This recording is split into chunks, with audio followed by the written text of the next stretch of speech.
Right, are we good? Are we live? I think we are. Hello all and welcome back to Women's Football Chat Live. It's the Women's Football Transfer Show. We'll discuss everything that's happened in the last week in the world of the transfer window. It's been an absolutely hectic last 7 days, or even last 24 hours. So much has happened regarding Burnley, Leicester, Grace Clinton, Grace Geyoro. We had last week where we were sort of scrambling for topics. It was a much more hypothetical, theoretical episode. Could this happen? Could that happen? This week, so much drama to get into, Harry. It's difficult to choose where to start. Yeah, very much so. It has been a very, very weird week or so, and I think that it's just what happens when we get to this point in the transfer window for the big teams, and for the likes of the WSL and the WSL 2, their seasons are just around the corner. The National League are already in full swing. Obviously, we've got UWSL qualifiers as well. So we've got to the point of the season where things are starting to get serious. We're starting to get into the domestic campaigns and starting to think about next weekend and the WSL kicking off. And it's at this point where some teams, like the teams you just mentioned there, have kind of hit the panic button and have not really know what to do. You have all summer to sort yourselves out, but now we're seeing those sides who have waited too long, who aren't ready to go into the season, and they've now got 8-9 days to sort their side out, ready to kick off the new campaign. But yeah, it's been a big week, a big couple of days of just some crazy news coming out and some very interesting rumours as well. So yeah, it has been a really good last couple of days from a transfer point of view. Yeah, I guess the question is then, where do you want to start? Unless there's anyone watching along that has a point that they'd like to discuss most urgently, we'll break it down in I don't know what order. Yeah, I mean, I suppose the best place to start is with the incredibly bizarre and crazy scenario that has happened between Burnley, Matt Beard and Leicester. Probably is, yeah. I mean, what is going on there? Just incredible. See, well, not incredible for anyone involved, actually. Everyone has lost out, and that's what makes it so bizarre, is that everybody... It's like the moral of the story, doesn't it? Everyone in this situation has lost out. No one's won. Leicester have not got a manager, Burnley haven't got a manager, and Matt Beard is unemployed. Before this saga, all three, Burnley and Leicester had managers, and Matt Beard did have a job. So it has been a whirlwind couple of days. A scenario that realistically should not be happening at this point in the season, and in this day and age of football, managers wanting to leave after being at a club for 68 days, and then when they refuse to do that, they resign anyway, which doesn't help because Matt Beard's got to sit on the sidelines for 3 months, and now Leicester have had to sack Amandine Miquel because she's gone, well, I don't want to stay here anymore because you tried to replace me. But they can't bring in Matt Beard because he's still on gardening leave. It is absolutely crazy. So it's a big shame because it's going to ruin their seasons. Burnley are already up and running in the National League and they've started their season. Leicester are only a week away, and poor Matt Beard is now unemployed for the next 3 months at the very least. Matt Beard? Not poor Matt Beard, actually. Who is the orchestrator, yes. Seemingly, or part of the orchestration behind this all. But let's start with the basic facts. So all we got was it came out that Matt Beard had resigned from Burnley and that Burnley had placed him on a 3-month gardening leave, which I think immediately showed that he had a job lined up or was trying to move to a job. Obviously, it then came out later in the same day that it was Leicester City that wanted Matt Beard to take over their WSL operation and obviously replace manager Amandine Miquel. So that was all a bit of a surprise. I can't say that I can't say I'm surprised by... I think it would have been a good decision if this was 2 months ago and Matt Beard was a free agent. But none of those statements are true. We are 11 days away when this was announced. I believe that was 2 days a day ago, so it's 9 days now, something like that, until the start of the WSL season. And we now have Leicester City without a manager going into that. And this is the problem. So what I believe it stems from, or what it makes sense that it stems from, is that in July, Lee Billiard was brought in, and this kind of went under the radar, but he was brought in as the director of football for the women's side. Now, this was during the Euros, so everyone else was focused on the Euros. Didn't really look at the fact Leicester decided to change their director of football because usually that's somewhat inconsequential. Obviously, they do have a huge impact at the club, but not most people aren't massively interested in director of footballs. But this has quite a big impact on their strategy throughout this summer because Lee Billiard worked with Matt Beard at both the Boston Breakers and Bristol City. So he's got a previous relationship with the manager, and I guess he looked at the results last season with Amandine Miquel failing to really make an impression. I guess he didn't consider the fact that Naomi Mouchon and Jutta Rantala were injured. I guess he didn't consider the fact that they had a really decent defensive record for a side that low in the table, and he just wanted to get his mate in. I think that's pretty much what's happened here, and it's a bit of a shame because it leaves Leicester without a manager, Mikel without a job, Burnley without a manager, and Matt Beard without a job. But I can't say I feel sorry for Leicester or for Matt Beard. They've got about this in a horrible, horrible way, but it's going to impact the fans. It's going to impact the start of the season. I think if Manchester United fans weren't already licking their lips at Leicester at home on the opening day, that's now a beautiful fixture, especially with how good they looked against PSV the other night. Yeah, 100%. It's a shame because I think what's happened is that when Matt Beard was initially sacked by Liverpool, he looked around the WSL, he looked around the WSL 2 and didn't really see any upgrades. So he hung on until the end of the season. No one was sacked. There was no opportunities. So as a man who just wanted to get back into management, he took the Burnley job. Now, by doing that, he needed a job and needed money, didn't he? He needed a job, so he had to take whatever he could get, and he had to go down to Burnley. Now, obviously, by doing that, as you say, he needed income, but he's also shot himself in the foot because now the Leicester opportunity has come up, but because he's already got in bed with Burnley, he can't get out and hop over to Leicester. That's not how football works. I think that I understand why Matt Beard would want to change Burnley for Leicester. As you say, it's more money, it's back in the top flight, it's a bigger job. But at the end of the day, there's got to be an agreement there, a bit of respect, a bit of sportsmanship. That if you've signed with Burnley, you stay and you stick it out. Yes, and maybe at Christmas or at the end of the season, you'd move back up to WSL. But once Matt Beard signed that Burnley contract, he needed to stick with it. And I think that the fact he's chosen to resign, it doesn't reflect very well.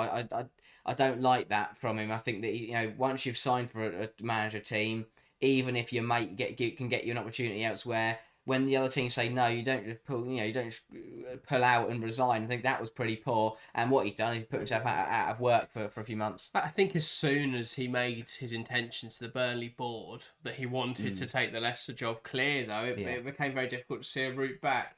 What can happen is that Matt Beard could be appointed the Leicester City manager before the start of the WSL season, but it's going to rely on Leicester agreeing negotiating a fee with Burnley over the release of his contract. So the gardening leave period, he is still technically under contract by Burnley for that period. He can't go and seek other work at the top level. So he can't manage Leicester at the moment unless they can agree a fee for Leicester to pay Burnley to buy him out of that agreement. But Burnley can ask for whatever fee they want, really, and I just think they've now put themselves in a really tough position, Leicester, where they either pay that or they don't have a manager. And Burnley can say, well, yeah, we want whatever fee we want. It's so stupid, and it's just put them in a terrible position. I thought Leicester were in a bit of trouble because they've done no recruitment all window, but I didn't think Mikel was doing a particularly bad job that she desperately needed to be sacked. And if you felt that way, sack her in July and do this whole thing then. But instead they didn't do that. They've waited until the end of August to try and make this deal happen with Matt Beard. By this point, he's played 2 matches of Burnley in the Women's National League. And so I think Burnley are well within their rights to reject that advance. And now they can basically demand whatever fee they want, which for a club who are competing in the Women's National League, why wouldn't they now? Yeah. Why wouldn't they now ask Leicester to stump up a significant sum? I also think they'll have 2 very different sums. One will be pre-transfer window and one will be post-transfer window. Because those are completely different things again. Because if Matt Beard comes in on Friday, next Friday, he can't make any transfers. He's just got to work with, I think it's 20 players that Leicester have in their first team. And it's not going to be a squad that's suited to. And if they can bring him in at the start of next week, then he's going to have a few days to work on transfers. And obviously him and his mate Billiard will try and rush those through as quickly as possible. But I think Leicester put themselves in a tough position. They've put Burnley in a horrible position. They've left Matt Beard without a job. Well, Matt Beard's left himself without a job. And they've pushed Amandine Miquel out of a job. So all in all, terrible situation for everyone. Everyone's lost out. Yeah, it's a really expensive balls up for Leicester, as you say. They'll have to pay to Burnley to get Matt Beard in. They've already had to pay Miquel off for ripping up her contract when they didn't really need to. And to be fair on Miquel, because if I found out that my club were trying to sell me, I'd walk into there and say, I'm going. Miquel's got a contract through to the end of next season. So unless someone picks her up in the meantime, she is contracted by Leicester City. So they're paying a manager who is no longer employed, and then they are going to have to pay Burnley to buy Matt Beard out of his contract, and then they're going to have to pay Matt Beard a contract. Yeah.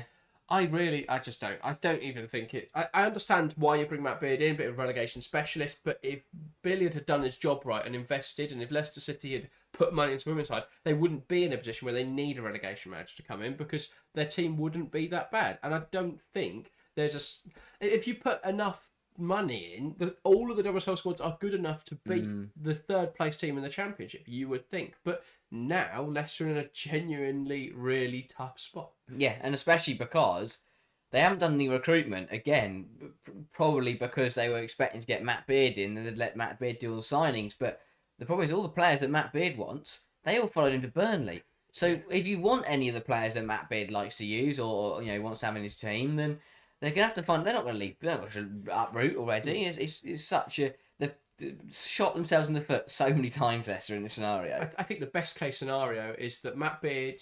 Or is that Leicester and Burnley can agree some sort of agreement, and then Matt Beard is appointed on Monday.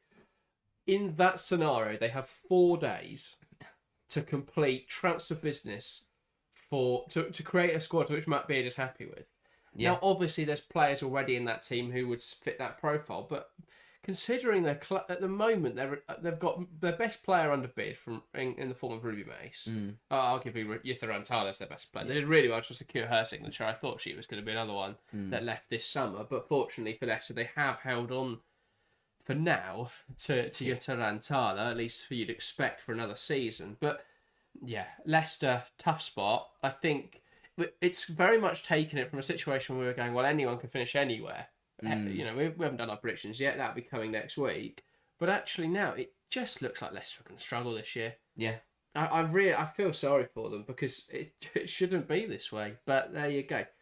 I don't think there's too much more to say on the situation. No, and I mean, the only other thing is that you've got players who have spent the whole summer and have spent the last season and the summer getting ready to play Miquel's system. And if they get Matt Beard in, they are very different. They are so different systems.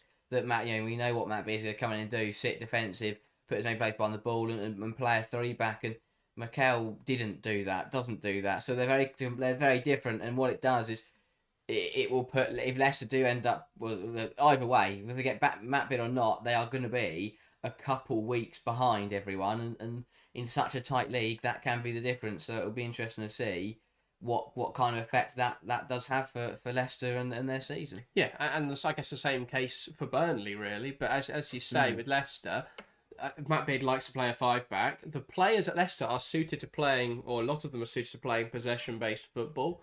I don't think it'll impact the back 4 too much, other than the fact they've got 3 centre-backs. So if you're playing a back 3, that is all the centre-backs Leicester have in the first team.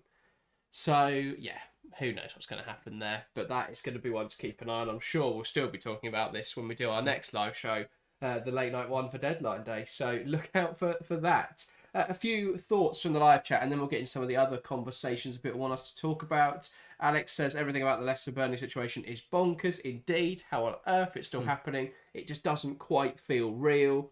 Oliver saying, wow, Leicester are in a mess. I think that is very much putting it lightly. That I do agree. And Sarah says it would have been fine, as you said, if it happened in July, not 11 days before the start of next season. Yeah, exactly that. And it now puts Leicester in a really difficult position. Some of the other things to talk about in chat. Oliver mentioning... actually, we'll go with Dave Fraser first because he was the first person to comment. And that was about 12 minutes ago now, because that's how long we've been talking about Matt Beard for. David asked, Kennedy to London City Lionesses, why? And I guess we can also then package in the other Angel City transfer, which is, of course, Katie Zellum coming in to London City Lionesses. So a double transfer there. Let's start with Alana Kennedy. Do London City need her?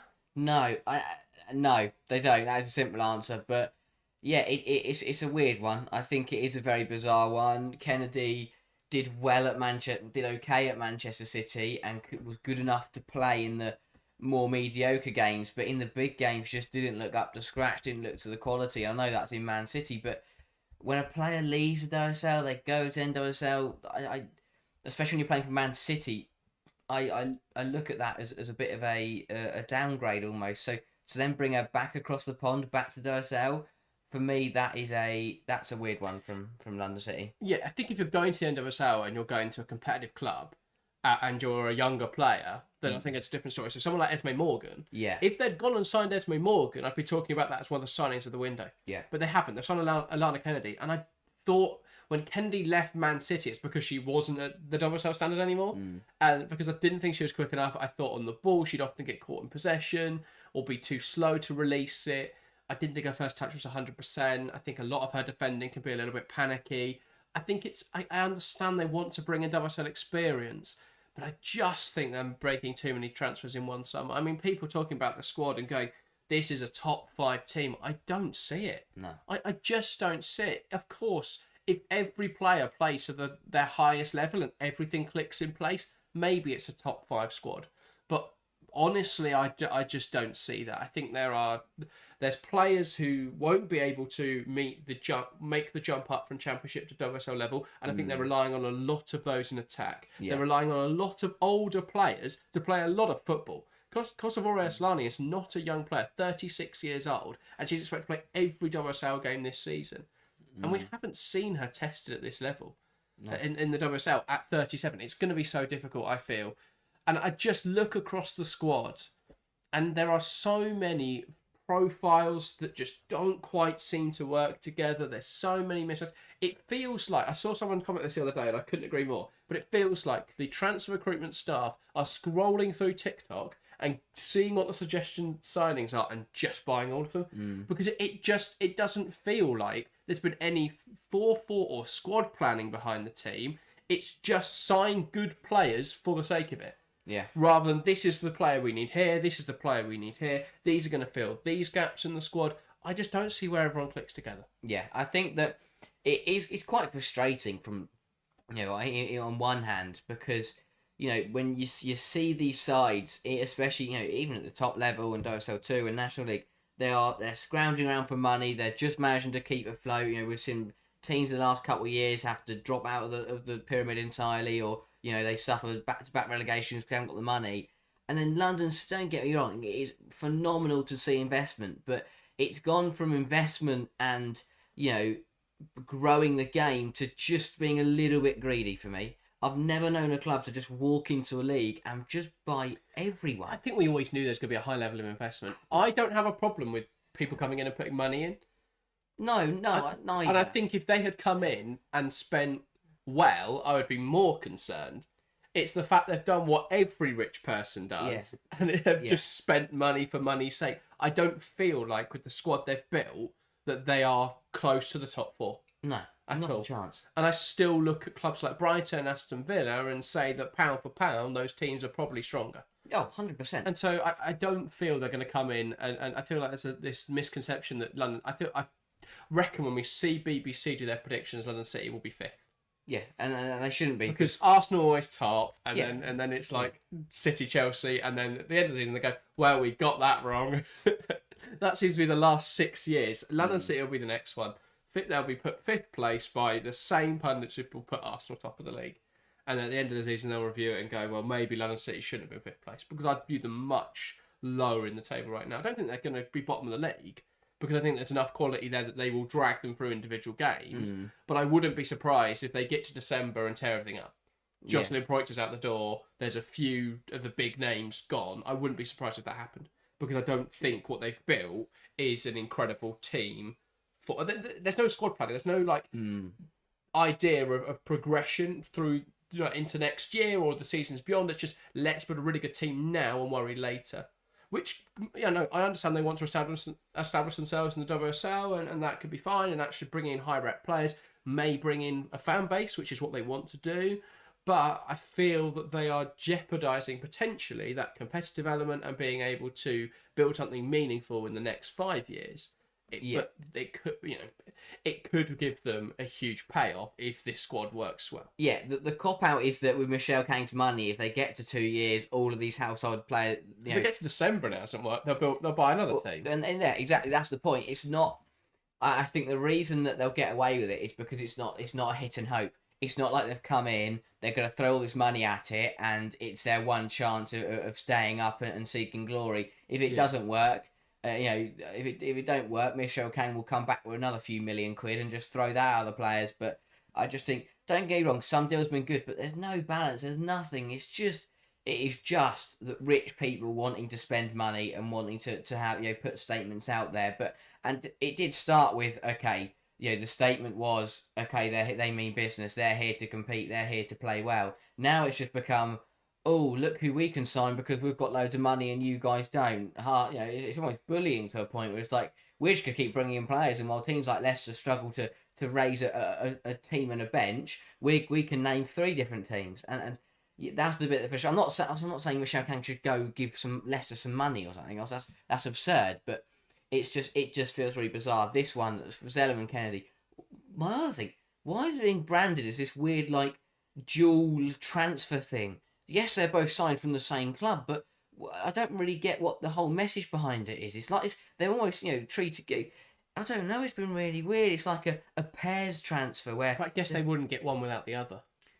It's the argument. Yeah, that is true. I don't know what their living situation is in Angel City. I couldn't tell you where that is. But it's not like that's not a real place. It's not like we've signed. It's not like we've signed Alana Kennedy and we've signed Katie Zellum. It's we've signed Zellum and Kennedy. That's not too uncommon though. With I mean, we saw it from Borussia Dortmund the other day when they loaned in Aaron Anselmino and signed Kylie Chukwuemeka from Chelsea. So I don't think that's too uncommon. But it wasn't branded like that. One day Chukwuemeka was announced that he'd left, and then the next day Anselmino. It wasn't that they've done a double deal or whatever. I don't know, you look at all the pictures and there's not a single one of them separate to each other. That was annoying because it made you have to... When I could find a single picture of Zellum looking forward because they're always looking at each other. Yeah, I don't get it. But no, I don't... I just don't think they're particularly incredible signing. Zellum is a decent player and I think United would have liked to have kept her 2 years ago, but I don't know if they would sign her now. No, I wouldn't. And that's the difference. If they are looking to compete for 4th or 5th this season, which is what we constantly hear in the media, then I just don't see that. And as David says, just watch attacking third, they all said 5th. Proving my point. I can't remember who's on attacking third. Is that the one with Rachel Yankee? It is absolutely going to stun everybody when they struggle. They will. I'm not there's a slight chance that they may recover across the season and get into the top half, but I can't wait to see everyone's faces when after 7 or 8 games they are in the bottom 3. They won't get a point in the first 4 games of the season. No, they won't. I just don't see them getting a point. Maybe they nick a draw somewhere, but I just don't see them winning any of the first. Don't see them. I don't see them getting a point in the first 4 games. I'll put my neck on the line with that one. Yeah, but for me, bar an underperformance from one of the teams they're playing, I don't think they'll win one on merit. I won't sit there and go, London City have won this football match because they were the better team. It will either be a stroke of fortune or they will not pick up points. I think they will struggle. And I can't wait to see all the videos and reactions and all the podcasts going, oh my word, what's happening to London City? They spent all this money and now it's going to go down the drain. That won't surprise me because football... It's not as simple. I don't think football's as simple as other sports where, yes, to a certain degree, if you spend the most money, you will win. But I don't think there's a direct link between the most money spent equals the top winnings, because that will not happen. What I will say though is that in terms of teams coming up and avoiding going immediately back down, there is almost a direct correlation between the amount of money spent, or at least the 3 in the Premier League. You either have to be very smart and use data very effectively. So you look at the likes of Brighton, Bournemouth, Brentford. Unfortunately, there's not really much data. There's not much analysis on the WSL of the last decade, but those sorts of clubs stay up. And then you look at the teams that spent loads, like Leeds, Nottingham Forest. Those sort of clubs stay up. So if you're looking at London City, what I will say is that this feels like classic when a club gets loads of money and just splashes it. Think of Man City in 2009 when the Sheikh Mansour takeover happened. Think of Chelsea in 2004, and then again in 2022, where they just splashed cash on absolute rubbish. I mean, City spent 45 million on Robinho just to like sell him for a tenner next year. Chelsea bought Kalidou Koulibaly, Raheem Sterling. It's that sort of business that it's just like spending money on older players, high rep, because the fans go, wow, look who we've signed. It then doesn't really work, but I don't think they'll go down. And then over the next few years, they start to establish themselves with smarter business, and they bring in actually people who know what they're doing, rather than just going, here's all these really good players, now we're going to be good. It's got to the point where, because of the obsessive amount they've spent, there's no way it's a complete failure. Like I don't. The players are too good to go exactly. down. They've brought in way too many players to be relegated this season. Even if they finish last, they will have the quality to win that playoff match. So yeah, I'm also concerned Leicester won't be able to field a squad at some point this season because of how light their squad is. That is very true, and that's the thing. I think London City will. I think people are saying that the other clubs are in trouble, and while I agree with that to a certain extent, I also think that if I'm someone like a Tottenham or a West Ham or whoever was down there last season, I would look at that and think they could have really messed this up. So if we get it right, we will beat them because we actually have a tactics and have a plan, rather than let's search by the reputation stars on FIFA or Football Manager and just sign everyone who's in the top 50, because that isn't how football works. I mean, I think the board will sit there and go, sign high rep players, big tick, well done us, we're great. But when they get onto the pitch against Arsenal and they get battered, there will be a lot of warning signs. Yeah, potentially. But, I look at it, I think fixtures and momentum and form are so important in sport. And when you look at those first four and you view them all as very difficult games, immediately that good feeling starts to go. Yeah. If they'd opened up the season, they had even if they had Arsenal opener, but then they played someone like a Leicester or West Ham at home, I think that's a completely different equation, because suddenly you do get that feel good feeling where they could, if they get a win there or they have a good performance, it's a different story. Obviously, if they beat Arsenal at the Emirates on the opener, that is true. then it's all out the window, because suddenly everyone is expecting them to win the league. But I think it's going to be really interesting. But yeah, I wouldn't be surprised if London City started really slowly, it all got torn up at Christmas, and then they rebuild with something better next season. Yeah, 100%. I think that, as you say, if they do come in and beat Arsenal, fair play. But I still think that would be a result where they would get the rub of the green. Everyone would sit there and go, "Oh my god, they beat Arsenal. They're going to be amazing. They're going to come into the league and do really well." And then everyone will be stunned when they lose they lose their next 6 games in a row. I just find it amusing that if you try and compare the situation with Manchester City, Jocelyn Poiter is Mark Hughes. That is also true. That's the other thing that would be my one thing, is that what could make the difference and be a little bit different to other clubs is they've got a manager who has, in the past and now, has managed big household names. Jocelyn Poiter will not allow the big name players, the household names, to dominate the dressing room. I think that is one of the biggest problems you see when people invest, and we saw it when we saw a little bit under Robert De Paul with Aston Villa, and then obviously he was sacked, where he went in, but because of the I don't want to say the aura, I hate that word, but because of it's all the club politics, isn't it? Yeah, Where exactly. You've got players of high reputation who have high standing and who the squad consider highly. Said the word high way too many times there, but it then makes a difference to sort of assert yourself as because the manager has to be the dominant voice in the dressing room and the leader of that group. So if there is someone who is out voicing you and who the club or who the rest of the players consider to be of higher authority, then that is inherently a problem. Yeah, and I think that Poiter will get it right in terms of that. He won't be walked all over. He won't let the players take control and run the atmosphere. He will be in charge of that, and that could make a difference. So that will be interesting how that does work. But overall, I think even he's got too much to work with there. Not every player fits his system. It goes both ways, because if he plays his system, not every player they've signed is going to fit it. But if he tries to change it to certain people, it's not one. No one size fits all, and that I think will be their problem, especially in the first half of the season. Yeah, let's move on then. Eddie says, thoughts on Vandler to West Ham. Not sure if you covered this in a previous stream. I don't think we have spoken about it on No. the stream. We recorded a video that is going to go out tomorrow where we talk about West Ham and a few other mid-table or low half-the-table clubs. Where, I think it's a good bit of business. It fits exactly what West Ham have done with a lot of their transfer business over the last few years. A very fast, direct forward who is undervalued from a different European market. It's smart. Yeah, it is smart. I think it's another one that West Ham have got right, and really hoping that she comes through and shines, because it's an environment where we've already seen it work with other players in as part of that West Ham setup, but it's also an environment where she can come in, and it's the same with Bracero, who they've also signed, but there is no pressure on them to come in and deliver because of the high volume and the accuracy and clinicality of the likes of Martinez, Asayi, Ueki, Poibel, Parvi, whoever. Because of the quality they've already got in that front line, there's no pressure on Vandela to come in and hit it from minute one. She's got time to settle into the league and develop as a player and just get used to the physicality and the pace of the game.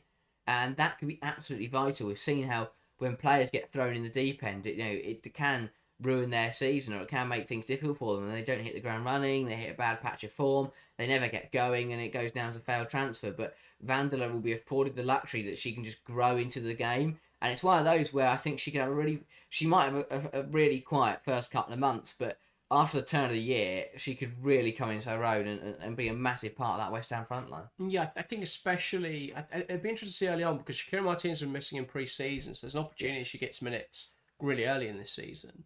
The other thing is, I wouldn't be surprised if they lost Shakira Martinez in January when top sides are looking to improve, when end of a sell markets open up. So, because it's their off season, isn't it? It's their equivalent of the summer window. So, I wouldn't be surprised if we get to that period and suddenly we see a little bit of a move or a plot. I think the market will be as volatile in January as part of what I like about the women's game, because the end of a sell is such a big part of the game, which we don't really have in the men's game because it's so Eurocentric. But it means that the January market is usually even or as important, but arguably more important than the summer window at times. So I think we could see Martinez move, and then Vandela, as you say, could come in and play an even more important role. So I think she's a really good bit of business. I think West Ham know what they want to do. They know who they are. They're not trying to play lovely possession-based football. They're going to play very transitional football, but they've got a front four who are all very fast, good at breaking away on the counter. They know how they're going to try and play football this year, and I think it will be successful. They're going to be very difficult, try and be very difficult to break down, and then look to spring on the counter, which I think could catch some teams out by surprise who are perhaps trying to play very good football and they don't have the players to do that. Yeah, it's one of those where, again, people will say that potentially it's wrong to just bring in loads of players of similar play styles and similar ways of going about the game, because yes, that doesn't give them the many options or difference if they need it in the game. But I just think that when I look at West Ham, they don't really need players who can offer them different things. They're not going to be competing in 4 competitions and looking to win them all. Yeah. They're a side that when their style works, they need players who are going to make it work. But also West Ham, they don't want difference. They want difference makers off the bench, but they don't want people who play differently. They want to bring players off the bench who are going to come in and do exactly what Asayi and Martinez do, but just do it quicker and faster because they're fresh legs. And that's exactly what they've got with the likes of Vandela coming in. Yeah, fair enough. Let's move on. I do want to get to Clinton, but just a question coming from Cebu, the Philippines and beyond, says, thought Chelsea wouldn't let Arsenal have it all their own way in the transfer market after their hype signing of Olivia Smith. Chelsea's approach to the transfer market has been very interesting this window. I think it's been quite clear from a lot of the press releases we've seen, from a lot of the leaked info, that Chelsea aren't keen to be forced into overpaying for players they don't view as worth that much. I think the market at the moment is incredibly volatile. We're seeing it just increase, the prices of players increase rapidly. Chelsea were looking around 500, 600,000 for Olivia Smith. They were in for Smith. And Arsenal were willing to go up to 1.1 million. And that was the difference. Chelsea didn't want to get dragged into a bidding war, which resulted in someone paying 1.5 million for Smith. Instead, they were happy to let Arsenal pay what they viewed as an over-the-odds deal. They felt the same with Ella Vangerheim. They were looking around the £350,000 mark, whereas Hamby were looking for upwards of 500 to 600,000. So, yeah, I think Chelsea were very keen to make sure they weren't overpaying for players this year. I also just don't think there's not incredibly appealing options in the market. Because unless you can convince Aitana Bonmatí or someone like that, or Claudio Pina to leave Barcelona, you're not really going to be able to price anyone out of there. Lyon look really settled at the moment. There's no one you can really get out of there. Chelsea are looking at the top players, and they're already at those clubs. And then you're looking at players coming in from the NWSL. Well, Sophia Wilson is pregnant, so she's still not. You don't really want to buy a player who you can't play at the moment. Trinity Rodman's only just come back from a back injury, I think, and it's midway through the NWSL season. I think in January they could make a very strong play for her, and I wouldn't be surprised if there was a £1.52 million offer for Rodman when we get round to that winter market, especially if Chelsea are in a position where perhaps they're not top of the league, or there is a bit more of a contention there. They're not happy with Carnary's performances, and they want someone that's going to come in and offer a bit of a different perspective, different angle, or a bit of a different option on that right wing. So I think Chelsea will survey their options. I don't think they're going to be rushed into making any huge signings. I like the idea of signing young players. We'll touch on Grace Geyoro now, actually, because that does relate to the Chelsea point. I don't think this has any legs, personally. No. I think when you look at the profile of Chelsea's midfielders, it doesn't seem to make any sense. I feel that Grace Geyoro does this every window, uses Chelsea as this sort of board to then get an extension at PSG and a higher wage. I don't think we're going to see anything happening. No, not at all. I agree there. I think Chelsea look very settled, especially with that midfield pivot. I look at it and I don't see many problems. And I don't. And again, we've seen this, as you say. Chelsea, they've been very smart about it. They're important to not rush into things, and I don't think that with a week to go to the season, they'd go and buy a fifth, sixth defensive midfielder. That would, for me, be rendered pointless, and Chelsea will view that the same way. And as you say, Geyoro is just trying to grant some interest and get herself a bit more money in a longer deal because, this happens every summer. It never goes anywhere. She stays at PSG. Chelsea don't need a midfielder, and I think that it's one of those where it's the kind of thing that sums up the difference between Chelsea and Arsenal because yes, Arsenal won the Champions League, but they both have very different windows. Chelsea will view it as yes, they missed out on the Champions League and were torn apart by Barcelona. But Chelsea was still undefeated domestically, and I look at the Barca games when Bonpastor got it wrong. Barcelona were brilliant, but now they're really struggling and looking depleted. So Chelsea don't need to panic like they did a couple of years. I think that's what happened a bit in January when we saw the likes of Walsh. Not panic, but when Chelsea saw Walsh and Germer brought them in January, that was like, we're going to bring these players in and we're going to go for the Champions League this season because we look comfortable in England, and it didn't happen. So I think Chelsea have learned they don't need to just be so tunnel vision. Let's go for the UCL. Let's spend 1 million on Germer. Let's go spend money on Walsh and let's go win the Champions League because it didn't work out. It's more about being patient. Whereas Arsenal, despite the fact they won the Champions League, I think they realise that they still aren't on the level. And by that, I don't mean that they aren't good enough to win the Champions League again. 100% I think they are. But going before the window, before the likes of Smith and that came in, I think they did well to realise that, yes, they'd won the Champions League, but Chelsea still had a stranglehold domestically, and Arsenal needed to improve. They needed to have a big window to bridge that gap to Chelsea. Whereas Chelsea, they'd already won the domestic treble, and I think they realised they don't need to go and make some big, massive signings because they're not that far away from the Champions League. Yeah, I think Chelsea last season, and this will continue, but they're in a little bit of a transitional period. And I think that if Naomi Goma comes in and beds in, she's the best centre-back. She could be the best centre-back in the world. Yeah. I think we saw that when she was playing in the NWSL, when she was playing for the USWNT. We know her quality. So if she plays like that, Chelsea have got the best centre-back in the world. I think looking across the rest of the squad, there's still some areas of Chelsea's squad that are ageing. But I think broadly, Chelsea have got young players that will come in and replace those. So what Chelsea are doing is now just sort of creating a pipeline where they don't have to panic sign players. Yeah. They're buying young players who will then just sort of seamlessly slot into those gaps, which is exactly what they've been doing across this summer. Mara Alba coming in to play attacking midfield. I think she can compete for minutes this season. They've already got Micah Hamano, who stepped up into that same sort of role. Obviously, Alba can play anywhere. She can play anywhere across the front line, as can Hamano. Really, they wouldn't really play Hamano up front, whereas you may be inclined to play Alba up front. So Chelsea are just looking at options. Obviously, looking to bed in Lexi Potter this year. They've just brought in Viola Berman. I don't think there's any rush to bring players in. I think You know, maybe I think right wing's always the one with Chelsea because Carnery's just not consistent enough. Left wing, I think Chelsea are happy with where Guro Wrighton is. Lauren James can play there as well. Sondy Baltimore can play there, and I think a lot of people internally at the club view Lola Brown as the answer. And to be honest, after watching very little of her, but from the glimpses we've seen, and I think we'll see it in the Championship this season at Crystal Palace, we will see a player who will reach those very high levels that we expect from her. So I don't think there's too much concern that Chelsea need to go out and sign immediate superstars. They'll look to obviously bring them in if the opportunity arises at the right price, but I don't think they're going to go and rush to spend a ridiculous amount of money on someone they don't need right now. Yeah, Chelsea are doing what they've done for the last few years, and it's why they've won 6 titles in a row now, is that they're future-proofing the domestic dominance.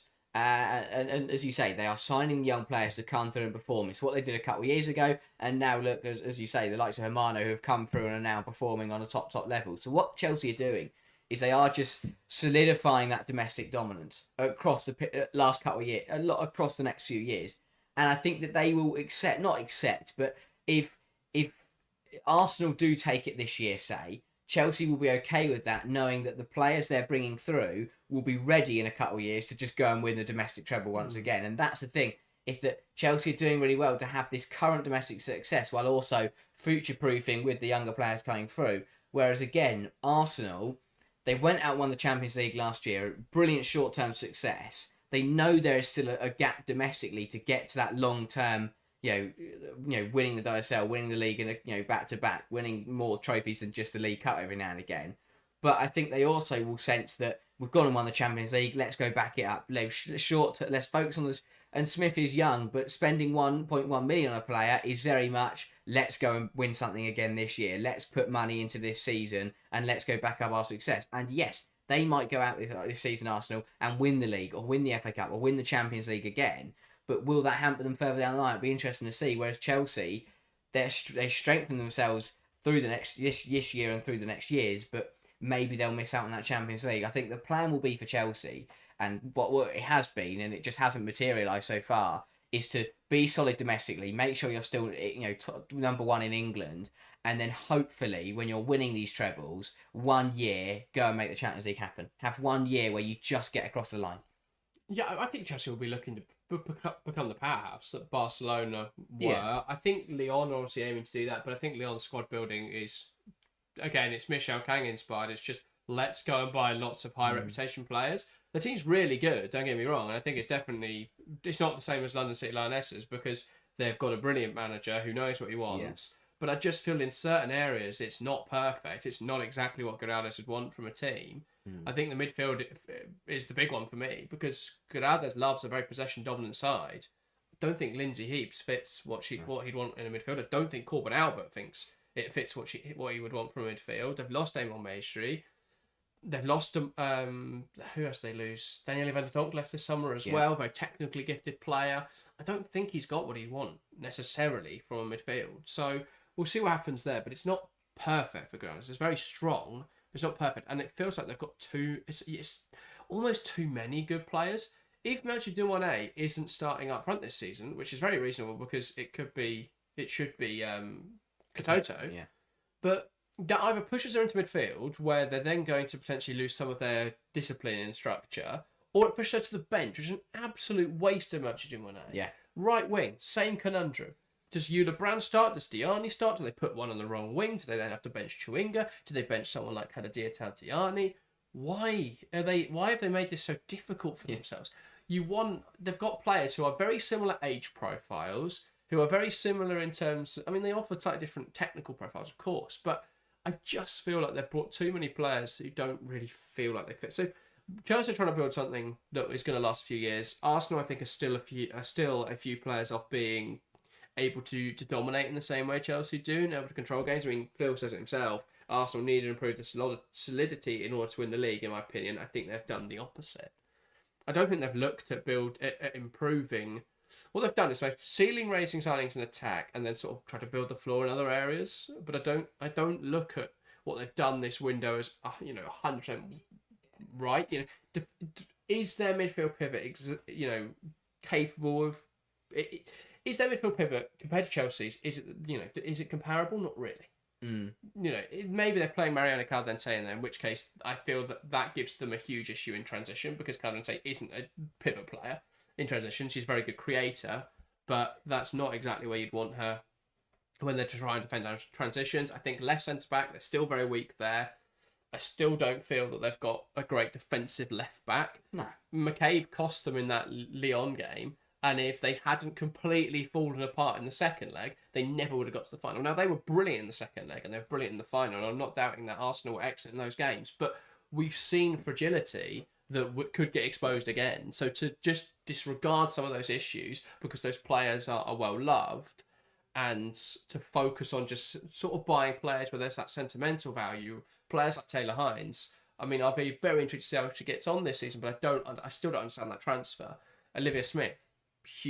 Very incredible signing, but was 1 point. Did they have to go early and spend 1.1 million?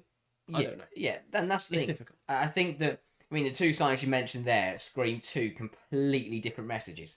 One screams we want to go out and win things again, and one screams we want to be the happy clappy club that everyone loves. But we have Taylor Hines. One's a statement of intent, but you always need signings like Taylor Hines. I wouldn't say her exactly, but that sort of signing where it's just improving the squad in this way. She's going to be a very helpful squad player. I'm not sure Hines is the exact right fit. If I was going to bring in a backup left back to McCabe, I wouldn't pick someone who also can't defend. I'd perhaps bring in someone who's a little more defensively solid, who you then can play in the bigger matches where you want to be a bit more defensive and sit off teams, and then have McCabe as your option who's going to bomb forwards. Right back, obviously they could use Katie Reid there, and I think she will be developed into that backup right back.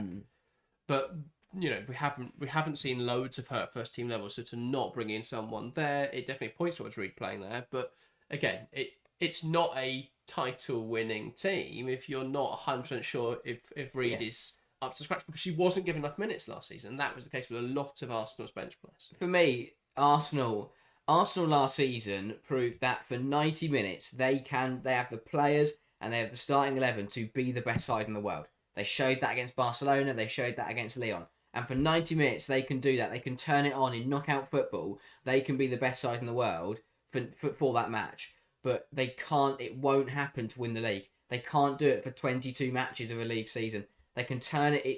I don't want to say that it's not like they turn it on and off. They don't turn up against Lyon and think let's play like the best side in the world, and they go and play Man City or Chelsea and go, I don't really want to win this one. But in terms of the way they go out in domestic competitions, it's why they've won the League Cup so many times. It's why they've won the Champions League last year, because they can get it right, Arsenal, for 90 minutes and be unstoppable. But they just can't do it across a 22 game season that involves using your squad. They aren't there yet to win the league. They can do it when they need 11 players to go out and win the Champions League. Happy days, they did that. Congratulations to them. But they haven't got a squad to win 22 games. It's just that consistency, that ability to just know you're going to pretty much win every game. You're so solid. Yeah.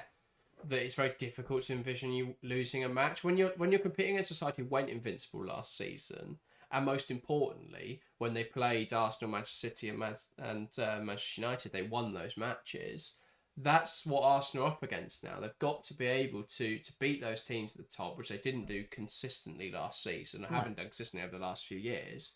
And they lost games which they shouldn't have to opponents who are lower down the table.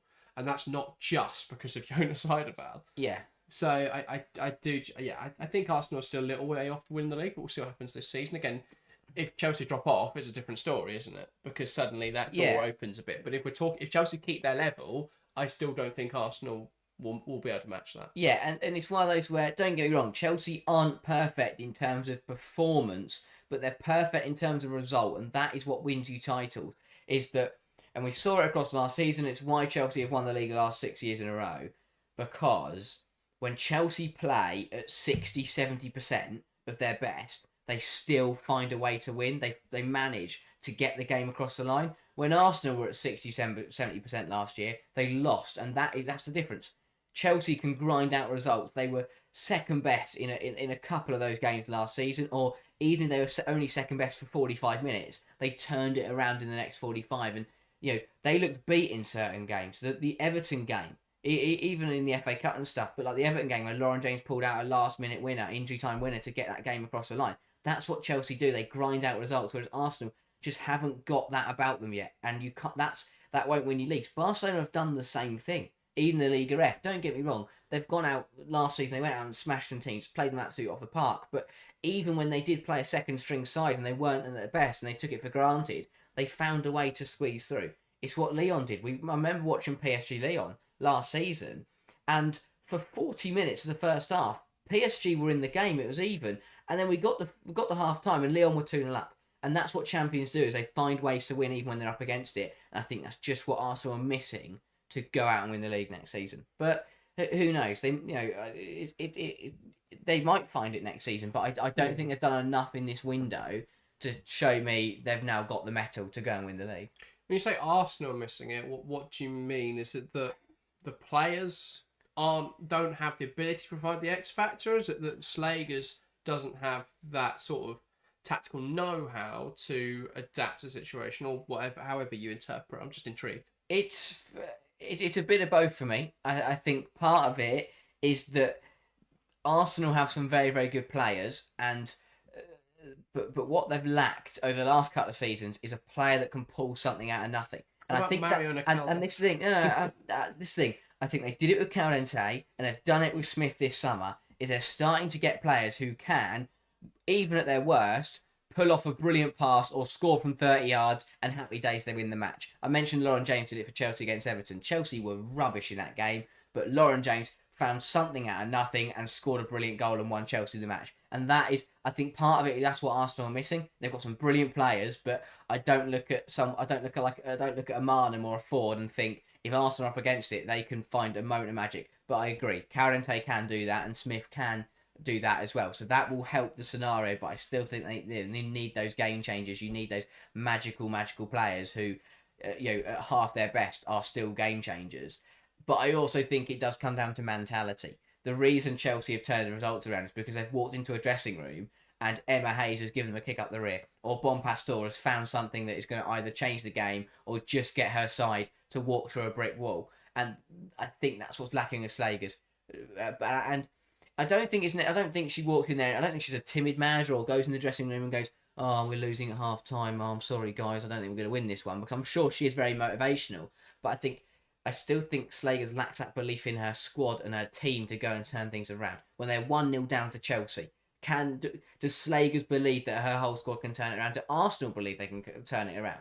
That's the other question. So, yeah, I do think it comes from the manager, because if you walk into a dressing room and Bon Pastor or Hayes or Geraldes or whoever is bellowing at you to go out and win that football match and stop doing what you're doing, stop feeling sorry for yourself and get out there and win the match, for me, that is very different to what I'd see in Renee Slagers. And obviously, she's still got to develop. Renee Slagers could come out this season and be the most aggressive, shouty, motivational manager in the world. And that would be good for Arsenal. But I think, again, I don't want to sound like I'm just slagging off, because there are some brilliant, very patient, very tactical and just quiet managers. And I think Slagers is one of them. Gareth Taylor is probably the best example of them, who is still a very good manager, even though he's very calm and has a very good demeanour. I'm not saying every manager should be on the pitch screaming and shouting at this, that and the other and getting themselves sent off all the time.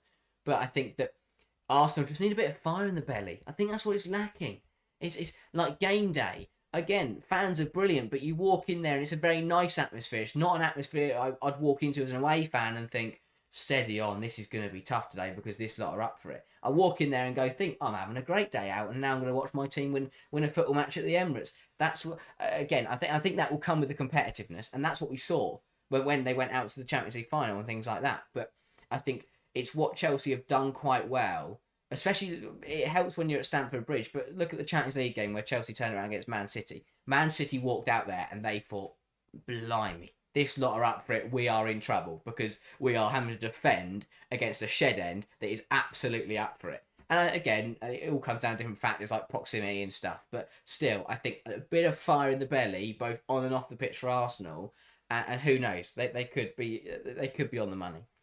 Yeah, I think it's a symptom of a squad that's not used to winning things. Is an experienced young squad, an experienced young manager. I think mentality isn't just shouting. I think it's that instinct, it's that feeling, that self-belief which you cultivate throughout a camp that's been together for a while.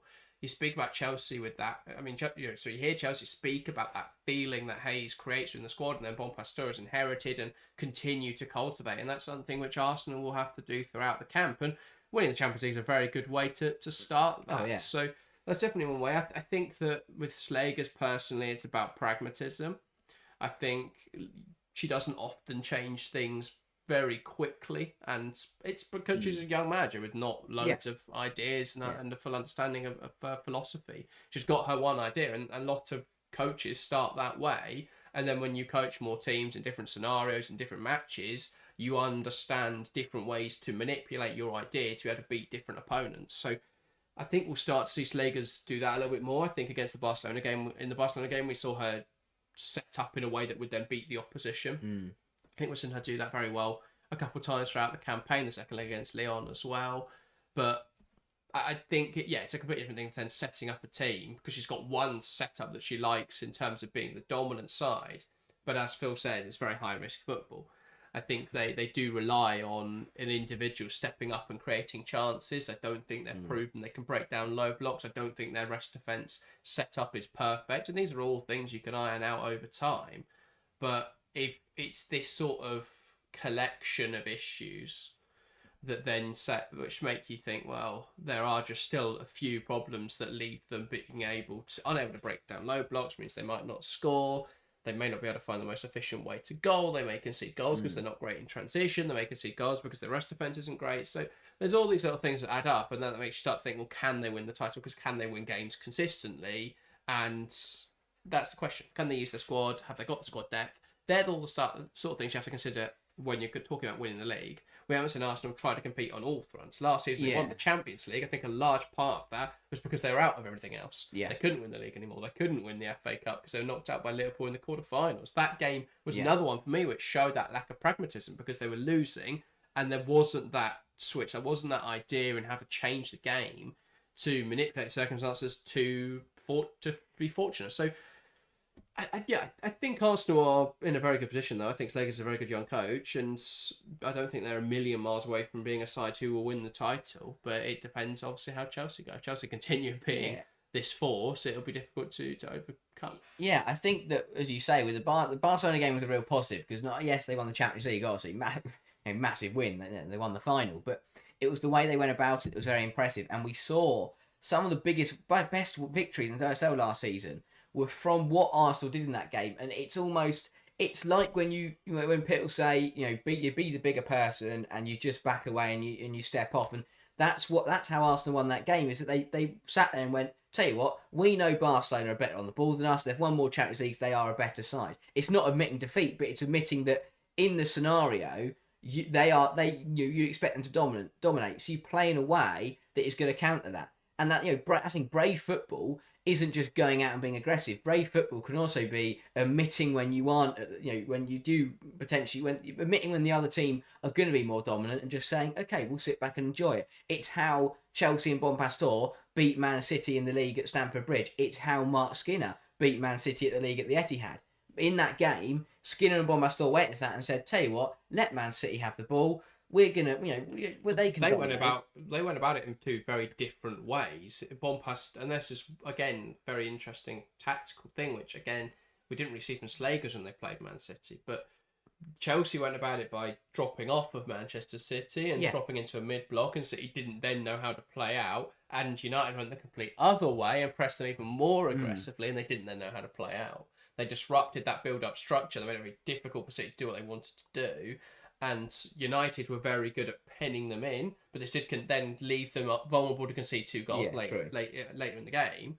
Whereas Chelsea were very good at dropping off and waiting for the opportunity to then transition the other way. And so we saw two very different ways to break down the same team. And that, it shows in football there's lots of different tactical ideas and ideologies that mean you can break down teams and manipulate games in different ways. And Arsenal now will be, how can they have a setup which is very difficult to break down? How can they tweak in game to make themselves very difficult to beat? How can they, have those adjustments? And then how can they set up in a way that makes them difficult to beat from the other team's perspective?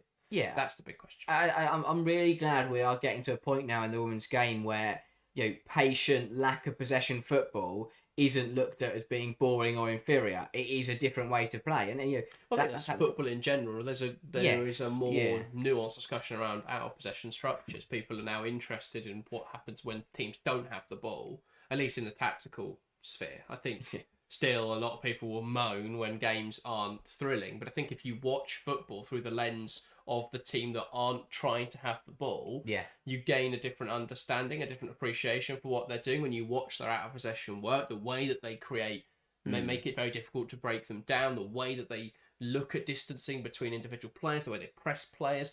That then creates a very interesting tactical landscape. And I think we'll see more of that in the league this season. I think it's going to be really interesting WSL because there are so many different teams with unique styles this year. It's not going to be where you end up with like 4 clubs who are just trying to hoof it long and the rest are trying to play nice football. Yeah. And obviously the top teams it works for because they've got good players, and the middle teams it doesn't really work for, but it works for against the bottom side, and the bottom sides just sort of beat each other.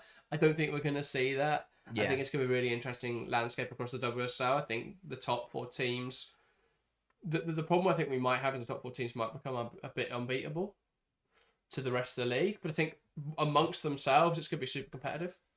I think below that then it's going to be super competitive. My concern is the gap is widening. The one thing that for me could be the saving grace is that I agree. Michelle Kang. Yeah, that is another option. But I think that because, as you say, I do think the top 4 will be so competitive. But if they are that competitive and they're all taking points off each other, if Brighton and Villa get it right and take points off the big sides like they did, then I think that gap won't be there. Because if Villa this season, they drew to United, they beat Arsenal, they should have drawn to Chelsea on the opening day, and they should have drawn to them later in the season. They should have drawn later in the season. They nearly beat same goal in Sean Goater's last game. They nearly beat Man City at Villa Park, went 1-0 up in that one, and it wasn't for a bit mad. So what we saw there was that, if anything, the gap is weirdly developed by the lack of consistency from the sides like Villa and Brighton. Because Villa went out, and as I said, that comes because the top 4 sides are so strong now that even on your good days they'll find a way to win. Yeah, that's the problem. Yeah. I think you look at the investment across those top 4 sides. You look at how well coached they are. You look at.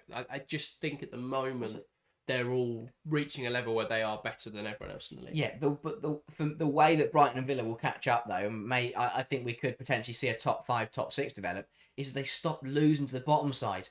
Villa, as I said there, they went out brilliant against the top 4 and they did get points off them, but they went and lost to Crystal Palace.